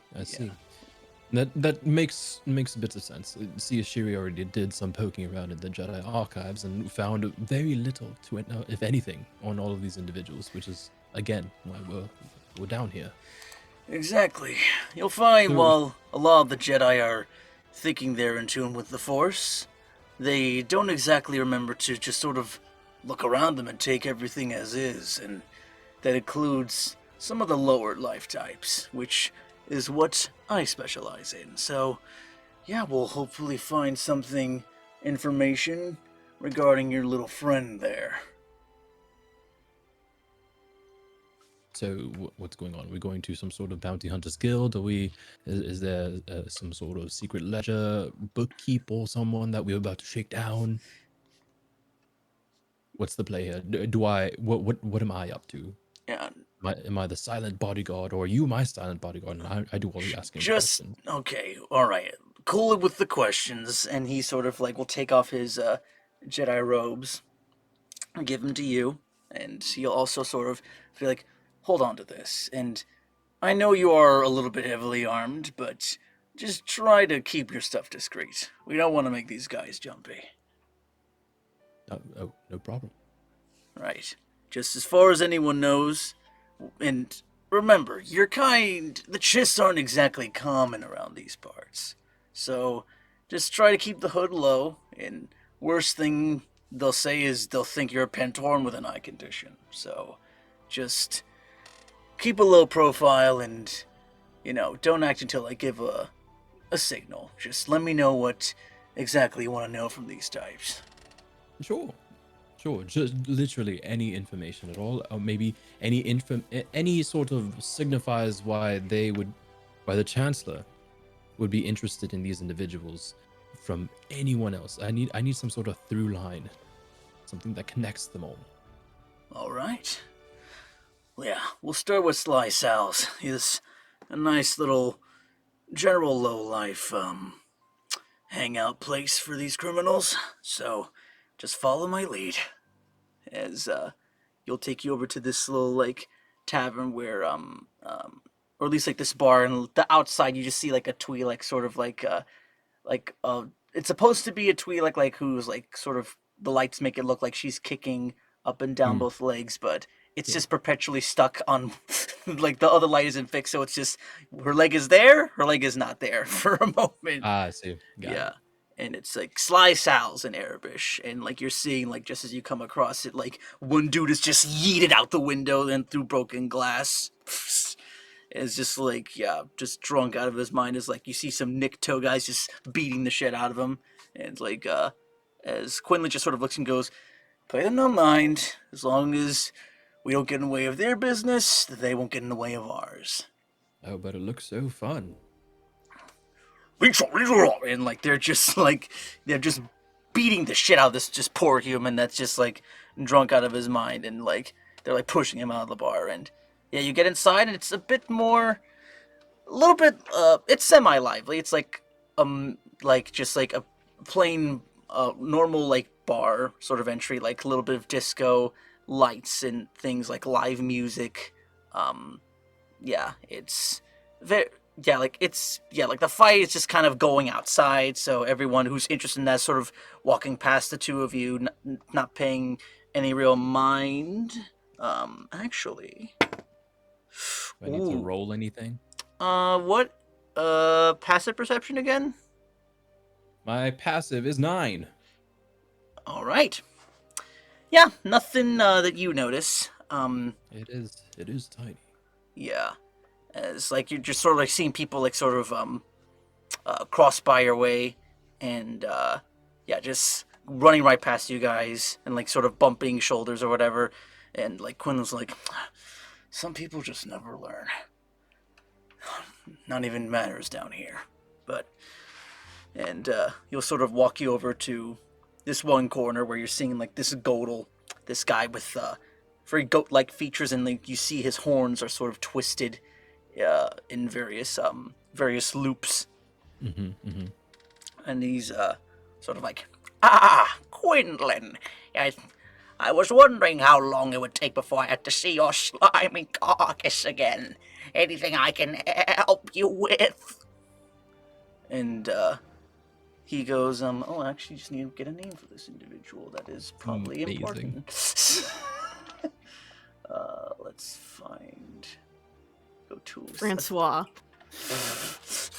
Francois. People call him Francois sometimes. Francois. Yeah, we'll go with that. Francois. Francois, he's just... Quinlan just goes like, not a problem, Francois. It's just, I just come here seeking information, and now you deal with that in spades. And don't mind my associate here. He's just here for, extra security. And I'm going to just shuffle around, stand maybe a little bit straighter. And he goes, All right. Now, what exactly do you want to know?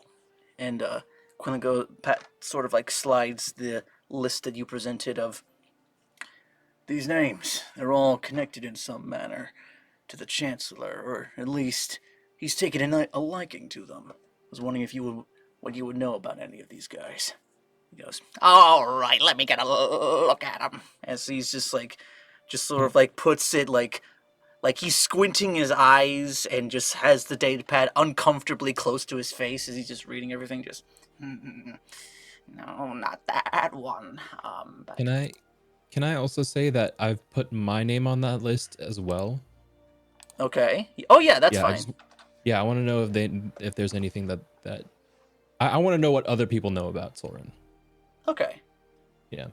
All right. I didn't mention that to Quinlan or anything, but it's just on the list. Okay. all right. Well, let's see here. That vast fella. Oh, you know as well as I do. She tried getting in that bounty hunters guild, but she was far too young for that business. So she's kind of a throwaway name there. And like crosses her off. Hornbrav. Yeah. Kind of an old war hero. Has that story about, I lost my legs and his time in the service. Well, an old fool's might as well die in that agency. He's got his head so buried in that ideology. All right, let's see who's else. Dracrudal. Now there's a name I haven't heard in a long time. He was quite a handy helper in the black market days. He helps trade around the spice mines of Kessel as far as he was one of the founding members of certain routes that those spices would go down, so he might, serve as a suitable navigator for your chancellor friend. And Quinlan just sort of looks to you, Soren, just goes like, does that help? Just... I'm going to, when Quinlan looks over to me, I'm going to step just slightly forward and disguise my voice and go, of all the individuals on this list, why would they all be gathered in the same place? Is there anything that connects any of them? Yes, it's only a few of them that are really sort of standouts, boy. That's Vakam fellow is the only one who was quite infamous in his bounty hunting days. Was known for bringing in force users for bounties. As for all kinds of... he was a freelance bounty hunter, but around a couple of years back he was arrested for his crimes once he crossed paths with, attempting to murder some Padawans. But with time he was arrested, reformed, and now he looks like he's serving as a Republic agent. But I don't know. Some people never change. And I'm going to nod. Yeah, I'm just kind of nodding along. And looking over at that other name. Oh, and this Soren fellow. As far as I know, he's been taking some quite interesting shots in his years of photography, but nothing else of... He kind of disappeared from the public life a few years ago, only recently resurfaced. That Boy, certainly quite a piece of work. And Quinlan goes, You don't know the half of it. And I'm just going to shoot Quinlan just the slightest of looks at that, just kind of like be cool. But and, yeah. yeah, Francois was like, I don't know what to tell you, Quinlan. It seems like most of these names are like a grand mile of a hat. I don't entirely understand the process as far as why chance would I most of them, but Colm and Jakru in particular seem like the people who are of most interest to him as far as their skill sets go, from what I am aware of. But they're all not your average person. They all have specialities, right? Oh yeah, they all have their own unique skills as far as specialties and, things that any politician might look for in, per se, a bodyguard or a scout or someone who wants to inquire about negotiations. But as far as anything that's tying them all together, only maybe half of them are bounty hunters or had some stake in that career at some point in their lives, but nothing else tying them all together, unfortunately. Is there some sort of database or ledger that keeps track of confirmed kills, locations seen? Would you know that? That would probably be at the Republic prison, as far as records of any crimes done by individuals, but once it's going to be tough trying to convince them to let any prying eyes who aren't higher up in the chain of command see all that good stuff. I'll look over at Quinlan, lean over and whisper, do you think you can get access with your sort of status as a Jedi? I'll see what I can do.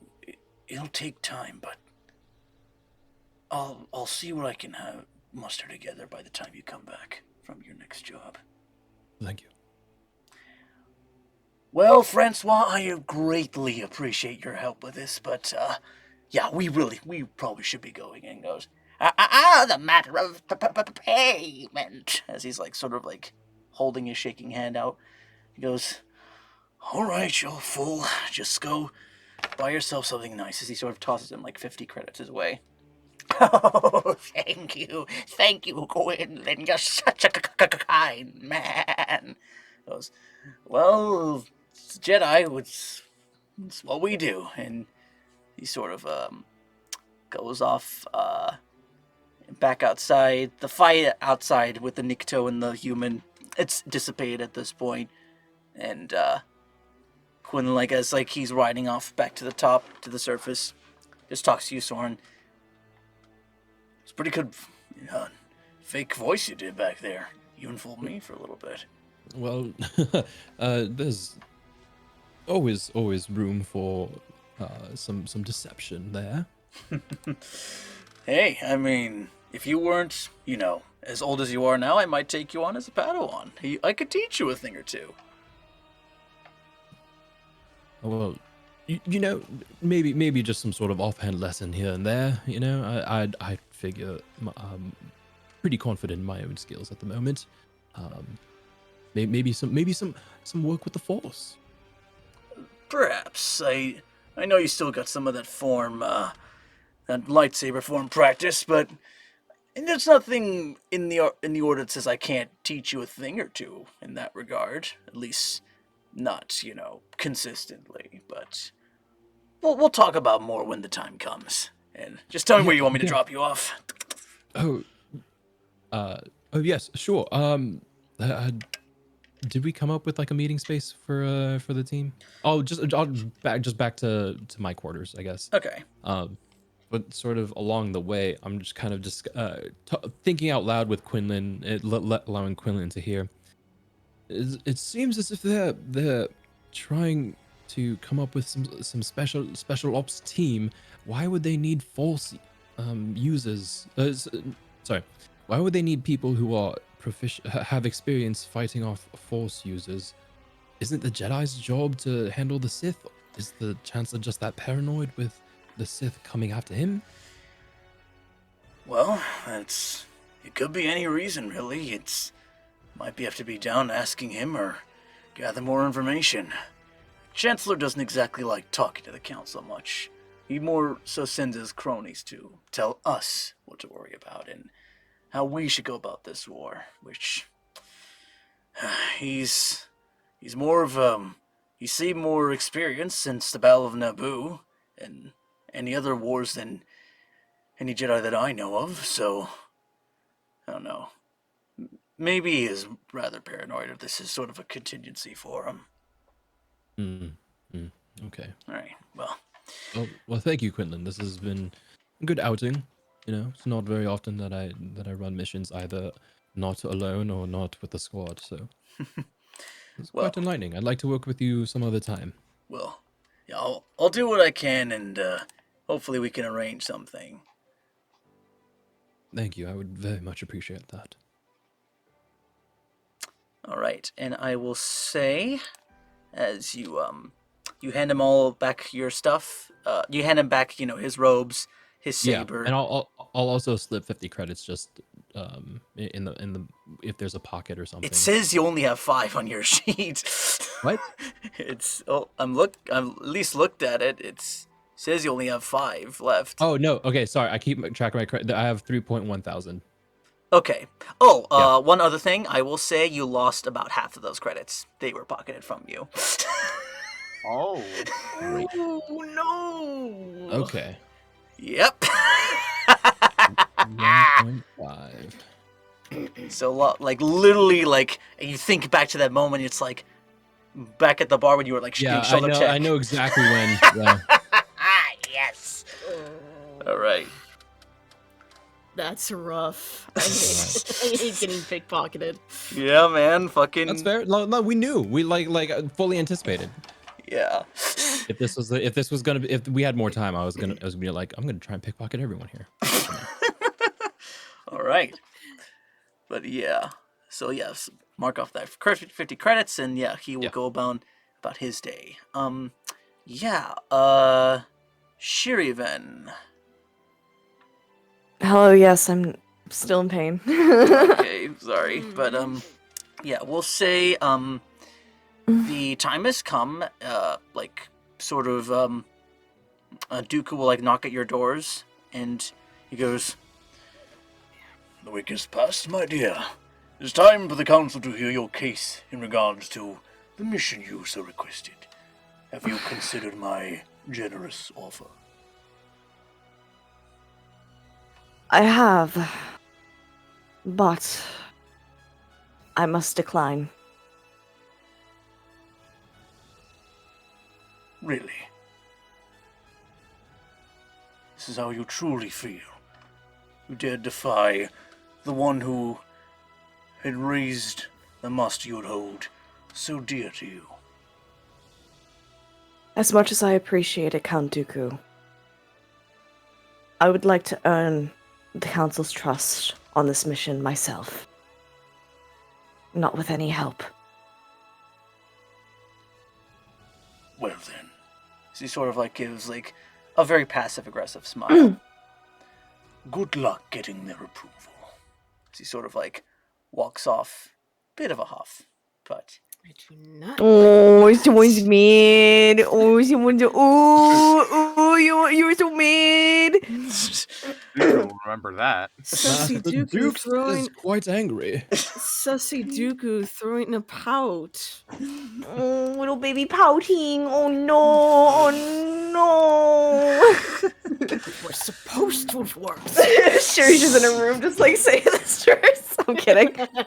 This is absolutely not a lollipop moment. Wait, hold on. Lollipop. God damn it. Alright, so. Yeah, you're called before the Jedi Council. Everyone is there. We have. There's. yeah, Yoda's like sort of sitting in his chair, just like with his cane off to the side. Windu, Plo Koon, Mundi, Dooku, everybody's there present, and just sort of Yoda like has the first word as he goes Come forth, Sherry. Plead your case to the council, you must, in regards to your mission. Details, I have heard of it. Very risky, this could be. I understand that, Master Yoda, and I am willing to take those risks. My team has done so much, not just for the Republic, but outside before we even joined the cause as a whole. I don't doubt my team's abilities to get in, save Viper's friends, and get out. I believe that on Skako we will find them, save them, and even gain a few things that we could use for the Republic as a whole. Better understanding of the clones, maybe. Dooku sort of chimes in. You do realize that Skako Minor is a neutral system. Dooku or Windu? Wait, you mean Race? Hello? Mace, sorry. I'm like... You're good. There's 12 members on the council. Don't get mad at me if I fucking mix up names and Hey, voices. do you want to tag team in? Just give me the lines. We'll do it. God damn Does it. he look like a Sith? Looks like a lollipop. Right, Average motherfucker, do you speak it? Mace sort of chimes in going, you are aware that Skako Minor is a neutral system. If the Republic were even to send one Jedi and chaos would be to run amok, then that could prove dangerous as far as our allies. The Techno Union has a lot of strings as far as Republic armaments are concerned. And, I am... and Oh, even, go ahead, sorry. Yeah, even Peel chimes in and goes, I agree. Asking along the clones, they seem to be unaware of this, of any action that would indicate that they could turn on us. So, what would saving one clone that has been long since gone do for our cause? You aren't even entirely aware that they are alive. Is that right, Master Shiri? It's a risk I'm willing to take. I have been with my team for the longest time. I have full belief in their capabilities to ensure that we will not cause any trouble while in public space. And We believe that... What was her name? Nova? Nova, yes. Nova. We believe Nova is alive, and if she is alive, she could be a valuable asset to understanding the clones as a whole. And Kiarimundi chimes in, and what about the Separatist attacks on other systems? The 99th Battalion is greatly needed across other fronts. And We won't take the 99th Battalion. It'll just be us. But your leadership is required, just because even though you are returned to the council, you still have responsibilities, even if you are not, while you are returned to the order. Just because you are not in the council does not mean you have responsibilities. And I understand that. I'm more than willing to make this a quick rescue mission. At most, it will take just the weekend. I will be back here before you know it, running my battalion. Patch is more than capable and keeping an eye on what we need to do. I will go over anything that needs to be done beforehand. Council members all kind of look to each other. And, yeah. Kit Fisto sort of chimes in and goes, I agree with General Shiri. It is a matter of she knows a way around, though she is a newer return to the order, that she has gone along quite amicably with her clones, as well as this Captain Patch I have seen around in the barracks. Very amicable fellow. Not entirely leadership quality, but I believe he can get the job done. And Shakti chimes in as well and goes, Your cause is very noble, General. As long as you believe that you can save this clone and keep everything rather quiet, I support your endeavors. And Yoda goes, Put to a vote it. A vote to it. We shall now. Ayes. In favor. as you get a yes from Plo Koon, Ethkoth, Yes, sir. Shakti, Yes, sir. Kit Fisto. Yes, sir. Wait, that's Fisto! Come on, Fisto. Even Peel. MVP? Yeah, Even Peel is a no. Dooku is a no. Obviously. Kiani Mundi is a no. Obviously. Uh-huh. All right, Kiadi Moody, just That is Mace Windu as a no. And Mace! Oh, come on. and Master Yoda as a no. Oh! I You mean, still have we're 3 still... more. I'll say make a persuasion check for the final 3. Everyone, wish me luck. Come Godspeed. on, come Godspeed, on. Spider-Man. Let's go. Let's go. Godspeed. 25. 25. Yes. That Look is at a, that. That is a yes for Opal and Cece's Adigalia and CC10. Sir. And, Yes, sir. and take that, Kiadi Mundi. yeah, Dooku is like, make me an insight check. Oh boy. He's showing emotion. 14, shit. 14. Yeah, no way you can read Wait, it. hold on, wait. Give me a second. Mhm. Wait, that's the thing. Ah, shit. Okay, I thought that I got an advantage with empathy. Nah, but yeah, just give a smile. Just seemingly nothing wrong, and Yoda goes, Decided then, it is. Go to Skako, you will. Keep a low profile. I trust you will, Master Sherry. Hmm? I promise you, Master Yoda. and Windu goes, may the Force be with you. And not with us all as well. And this meeting is adjourned. And, yeah, the council eventually disperses, and Dooku will sort of go up beside you as you're sort of walking along, You bitch. and he goes, Leave me alone. Dude, Do not put the hand on that. Oh, ew. yeah, like, he doesn't put a hand on your shoulder, but goes, you may have crossed me this time, but I assure you, you will not do so again. as he sort of walks off. Shiri says nothing, but her Leiku do twitch, like, furiously for a Is moment before she just takes, like, a deep...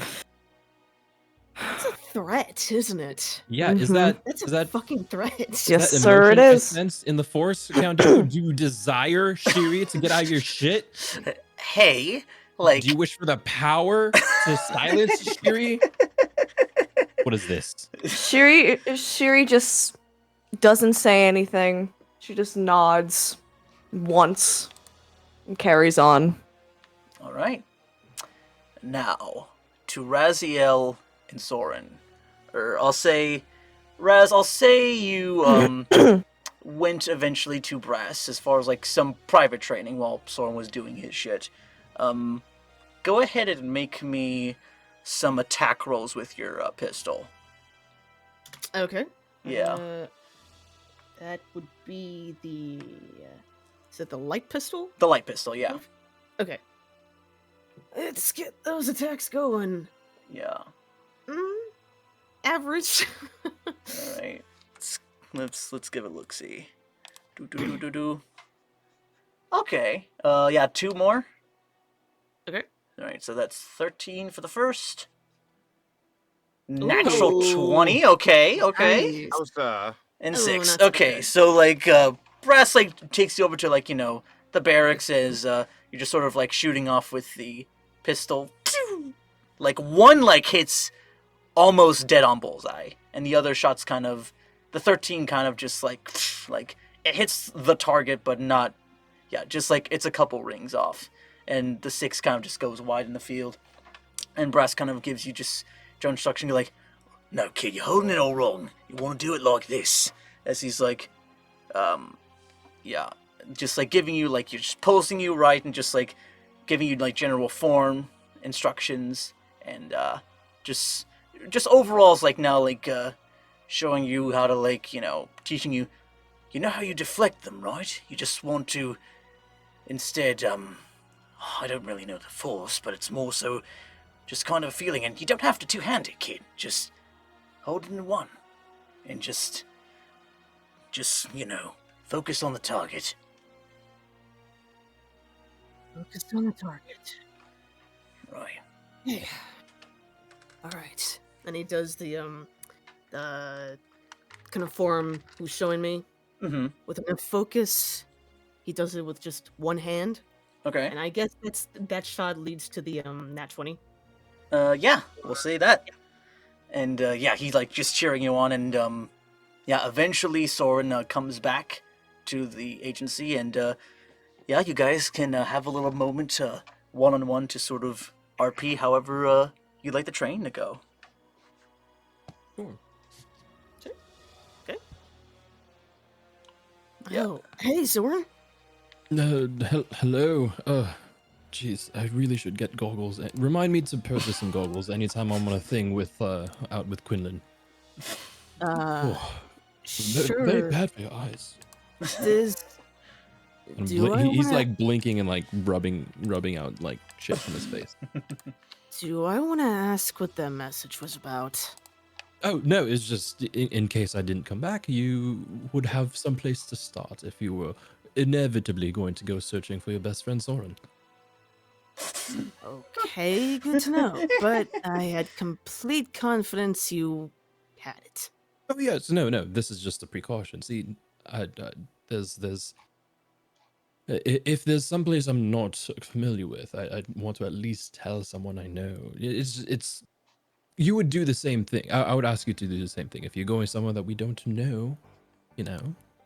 Well, Might of as- course, yeah. Yeah. Just yeah, never see, would have expected the first thing would be if you need to find a body.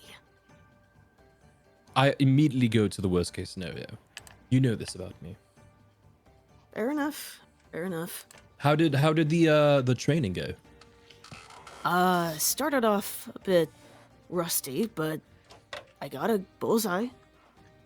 Oh, just one. Just one. You're Yeah. a force user. Yeah, but haven't had much experience using a blaster before. I see. So show me the sort of what did they teach you? What sort of grip are you using? Are you using, I don't know, wrist grip, forehand, double-handed? For my for what? My saber or the gun? The gun, the blaster. Oh, yeah. And he Yeah, shows him the latest He shows him the latest form brass. Showed him. Okay. So and that's comfortable for you. Yeah, more or less. Okay. Here. You see, it's a bit of a misconception. Everyone believes they should hold a blaster like this, all the way outside in front of them, arms out extended, slightly bent so that the kickback doesn't, mess up the aim for multiple shots. But this, holding it out so far in front of you, blasters are heavy. You lose endurance and you lose the ability to hold on to the thing, keep it steady. And while brass's form here, this sort of way of holding things, could be effective in the sort of combat situations that brass is used to, you and we are in quite a different use case scenario than brass is. So, here, try this. And I'll pull out my own blaster.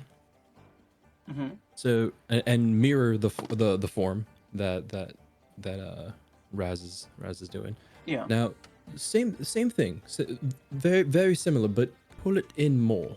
Pull it closer to your chest.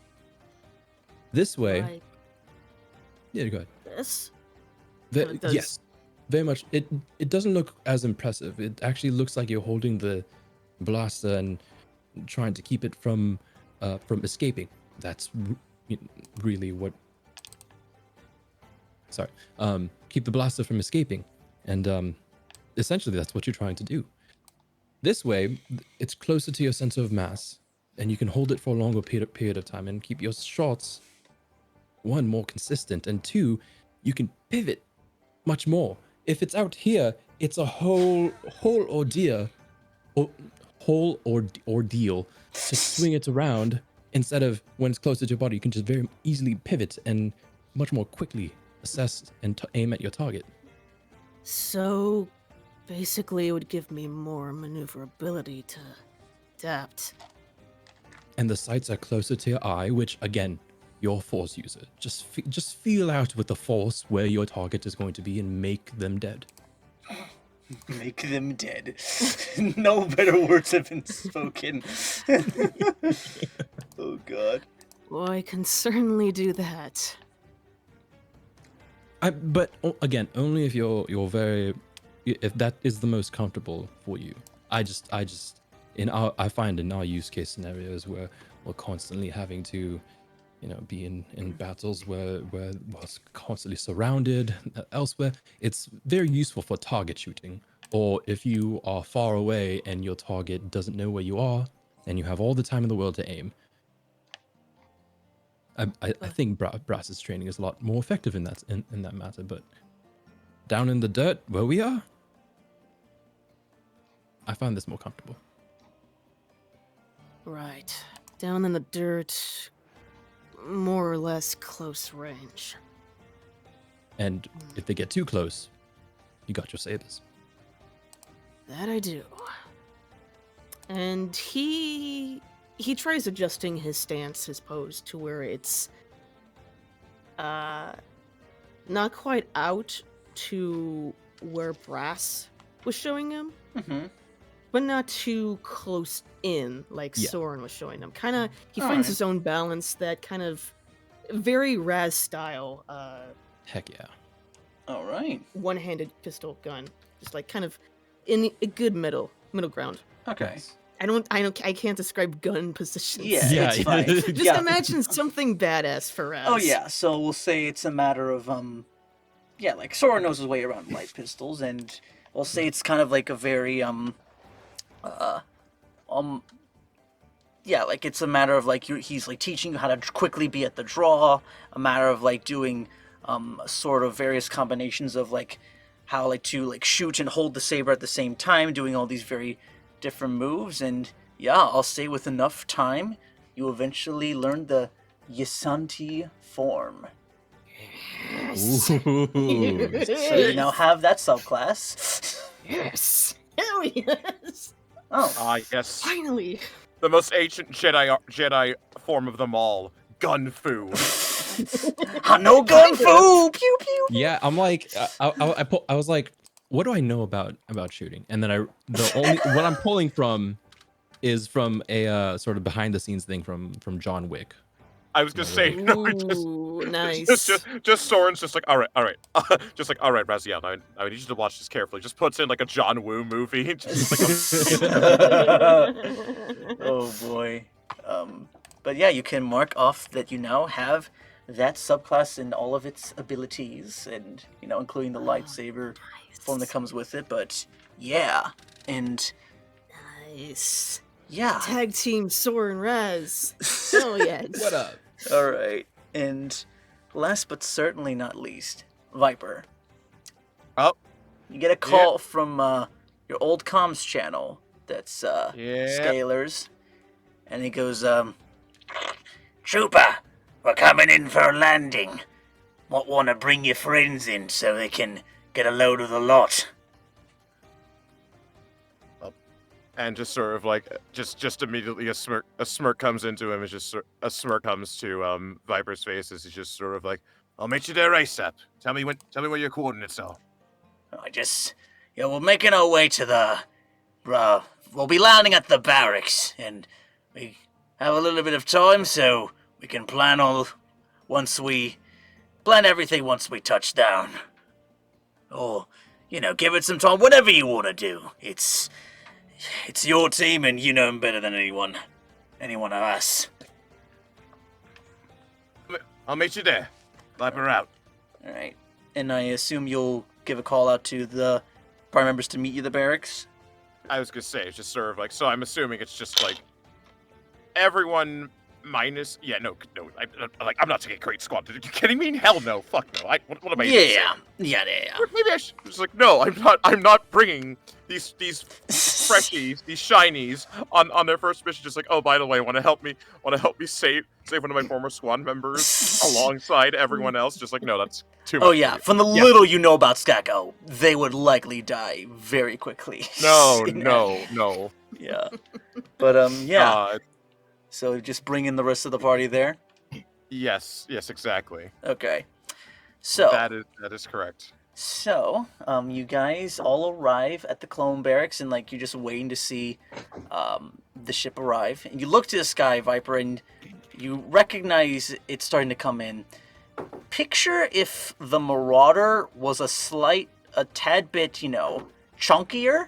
The wings were shorter, and it just has a more sort of a pointier sort of front. And ooh, okay. Yeah, and like you see, like it's coming in faster, and starting to slow down, and then like you see the wings sort of fold in on each other, and then you see 6 sort of giant wheels, almost like a juggernaut, but like cut in half as it begins to touch down, and like turns into like this giant sort of RV. Oh my god! Lone Star. I'm just fuck you! Oh my god! Lone Star? Lone Star, this is cool. No, just fine. No, hold on. Oh god, I thought I had my webcam on for this fucking. Spaceballs. No, finally, Eagle sticks. Okay, but yeah, and the ship, you recognize it as the Condor. Is what the name of their little Havoc squad. As the back of the ship opens up, and out steps the members you know and love. Let me just pull them out here. Yeah, oh fuck! Here we go. Oh fuck! Here we go. Here's there's their fucking Suicide Squad-esque fucking character introduction. First we have Scalar. If he pops up, there we go. In his like similar like his bright blue commando head.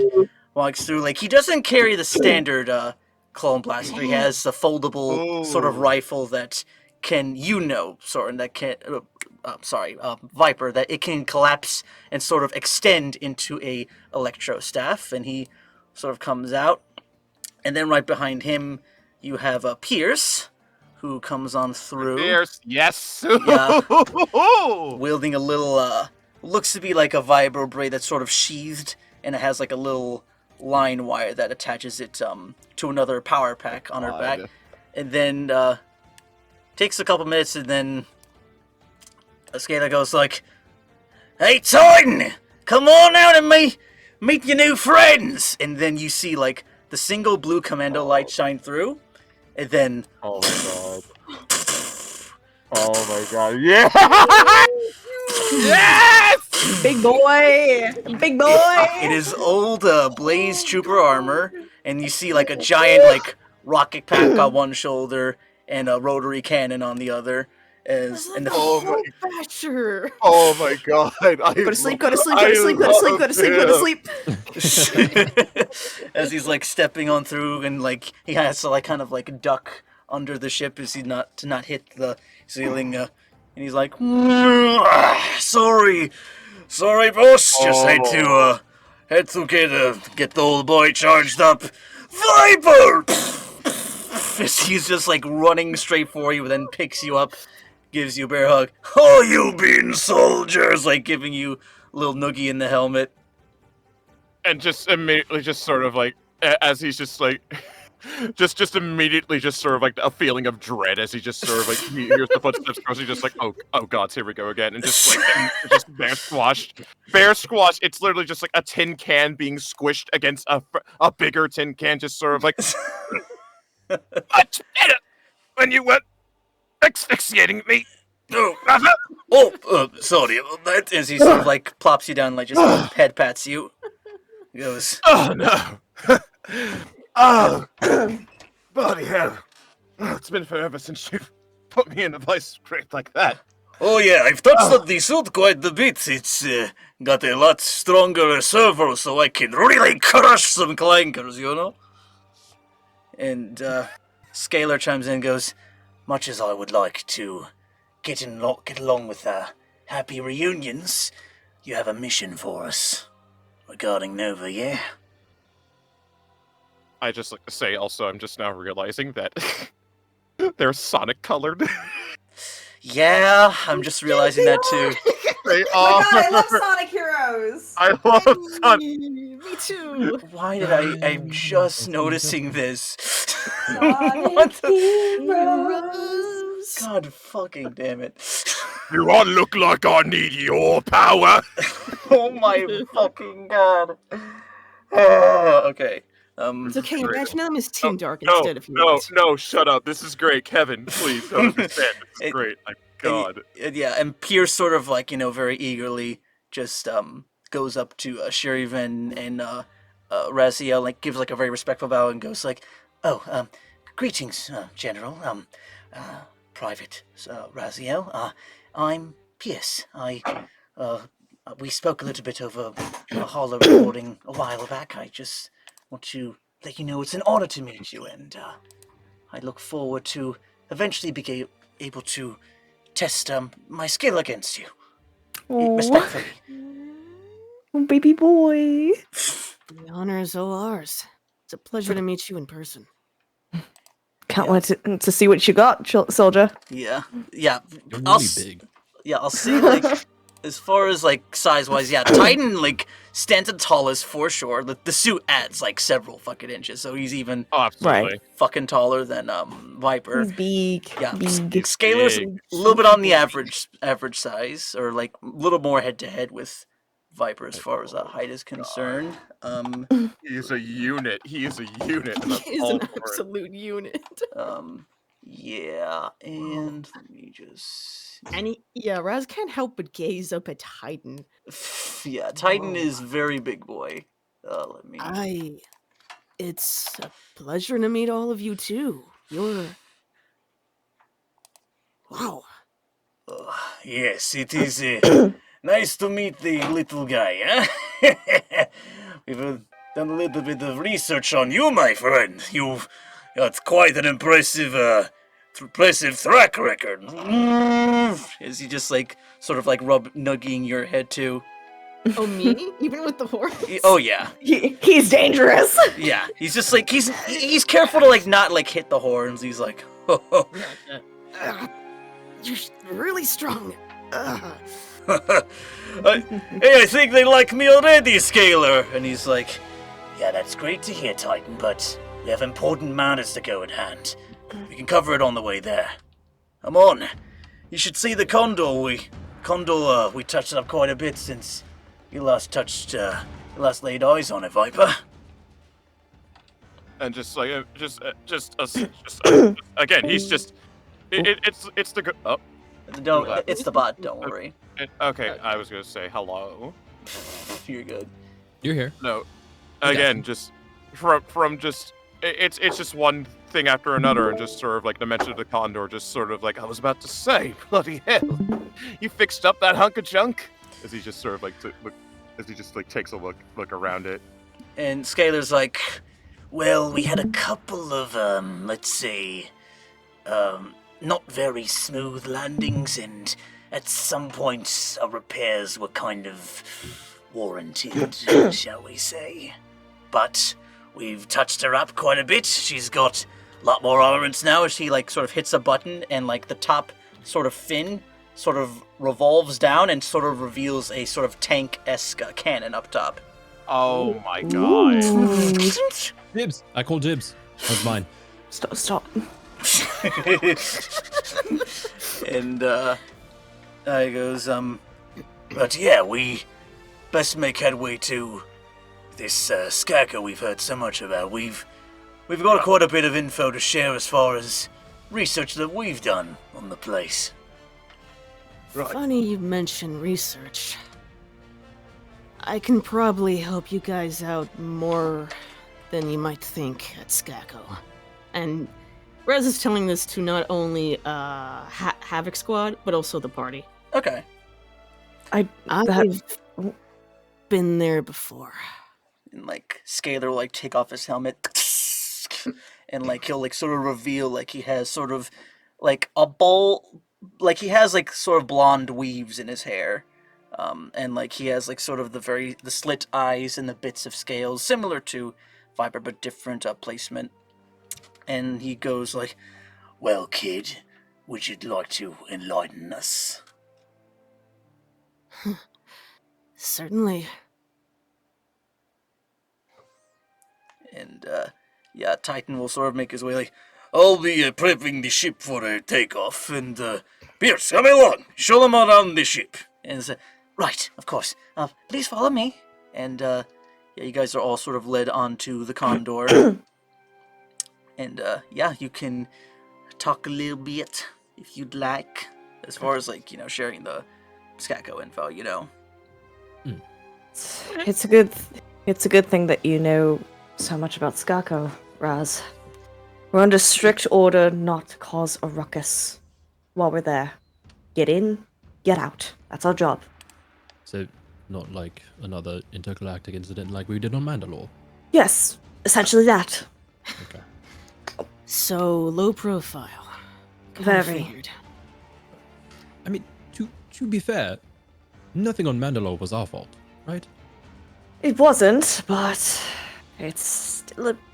we still took fault for it because we were, Still got out of hand, cause yeah. Okay. Problem is we're going into public space, and the moment anyone from the Republic goes out there, causes a ruckus, it could look really bad on our part, and we could lose resources, we could lose sponsors, all that stuff. I made a promise to the council that we would do this, and we were able to go through without any trouble.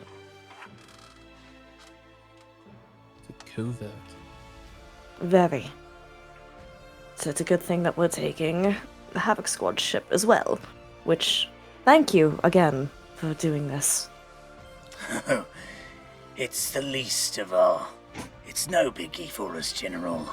We like to... We're very unorthodox in our methods, so perhaps ours will mesh... Hopefully our two strategies will mesh well enough, and long as Viper plays his part as well, and we don't lose sight of what we're going there for, I think everything will go swimmingly.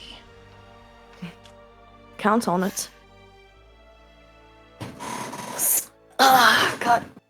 Besides, covert operations and commandos goes about as well together as clankers in the scrapyard. We're back to the night for this.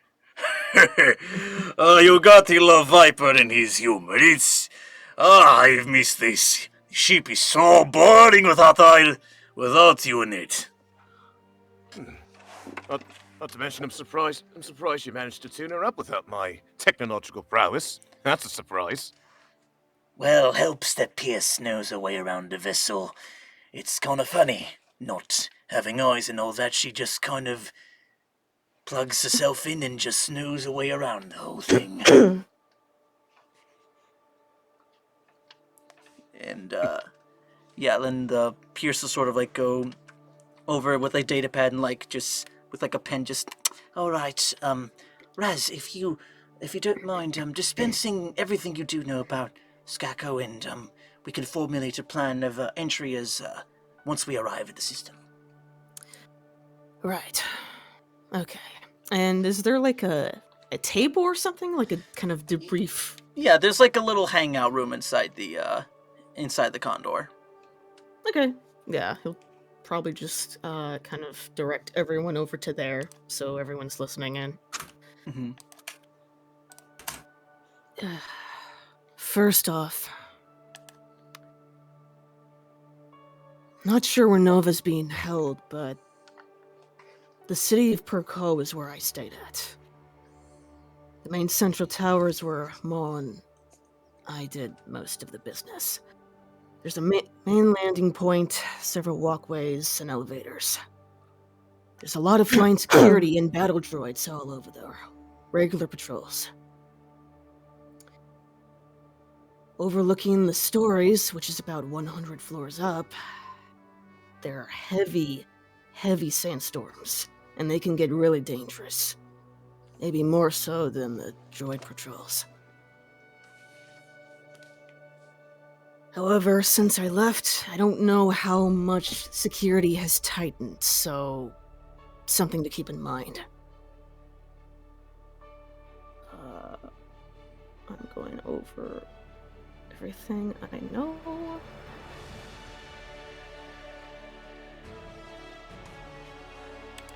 There are some flying creatures around too, so best to keep that in mind. It tends to get busy. There were a lot of imports, materials were shipped there, droids were put together. They did several test runs of droids, materials, etc. Like there was one giant batch that was split up to ship out to different sectors, to different armies. Watambor runs the operations at the towers.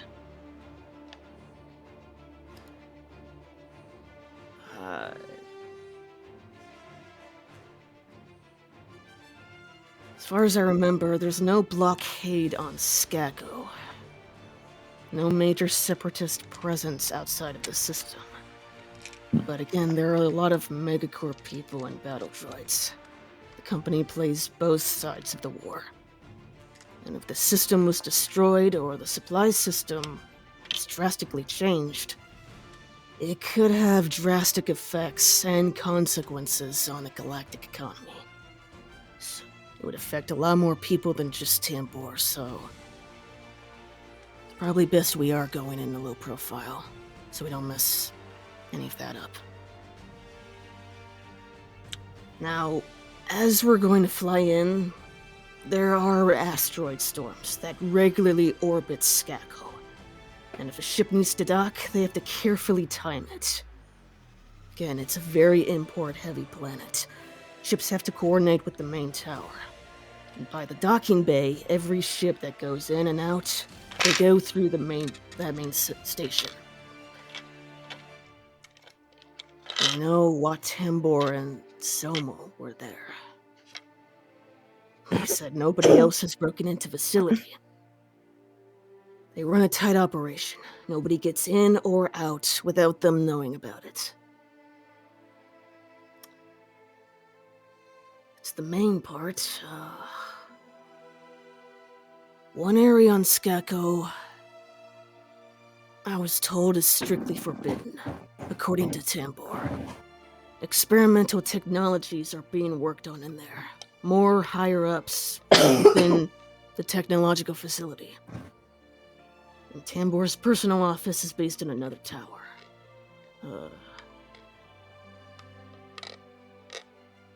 So, the asteroid storms, the flying creatures, the sandstorms are enough of a danger when we're going in. But landing, well, like I said, it's gonna be tricky. Like Scalar sort of looks to the rest of Havoc. They all kind of look at each other, and Scalar gives a nod and goes, Well, quite a lot of handy information you look over us there, kid. I think we can make do with all that in mind. "Alright, prepping for takeoff!" And you see Pierce go off to the controls, and Titan is off in the co-pilot seat, and you see the backdrop ramp of the ship sort of close up, and you guys first are looking outside the window. There the ship starts driving normally,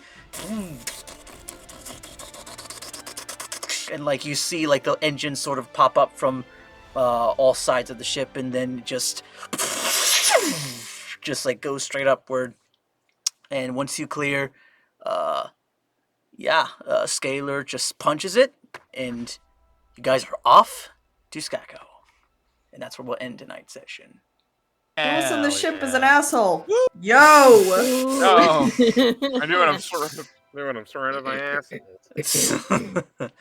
But yeah, that is enter fucking Havoc Squad.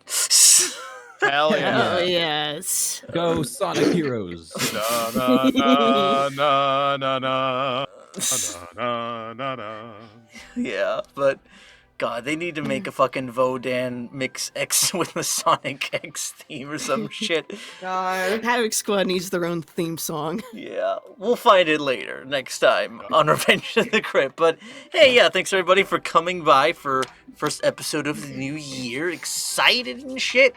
But yeah, we'll be back next week, same time to plan out the attack or infiltration to Skako. But Infiltration. Low yes, profile. low Exactly. profile. Anyway, convulsion. Yes.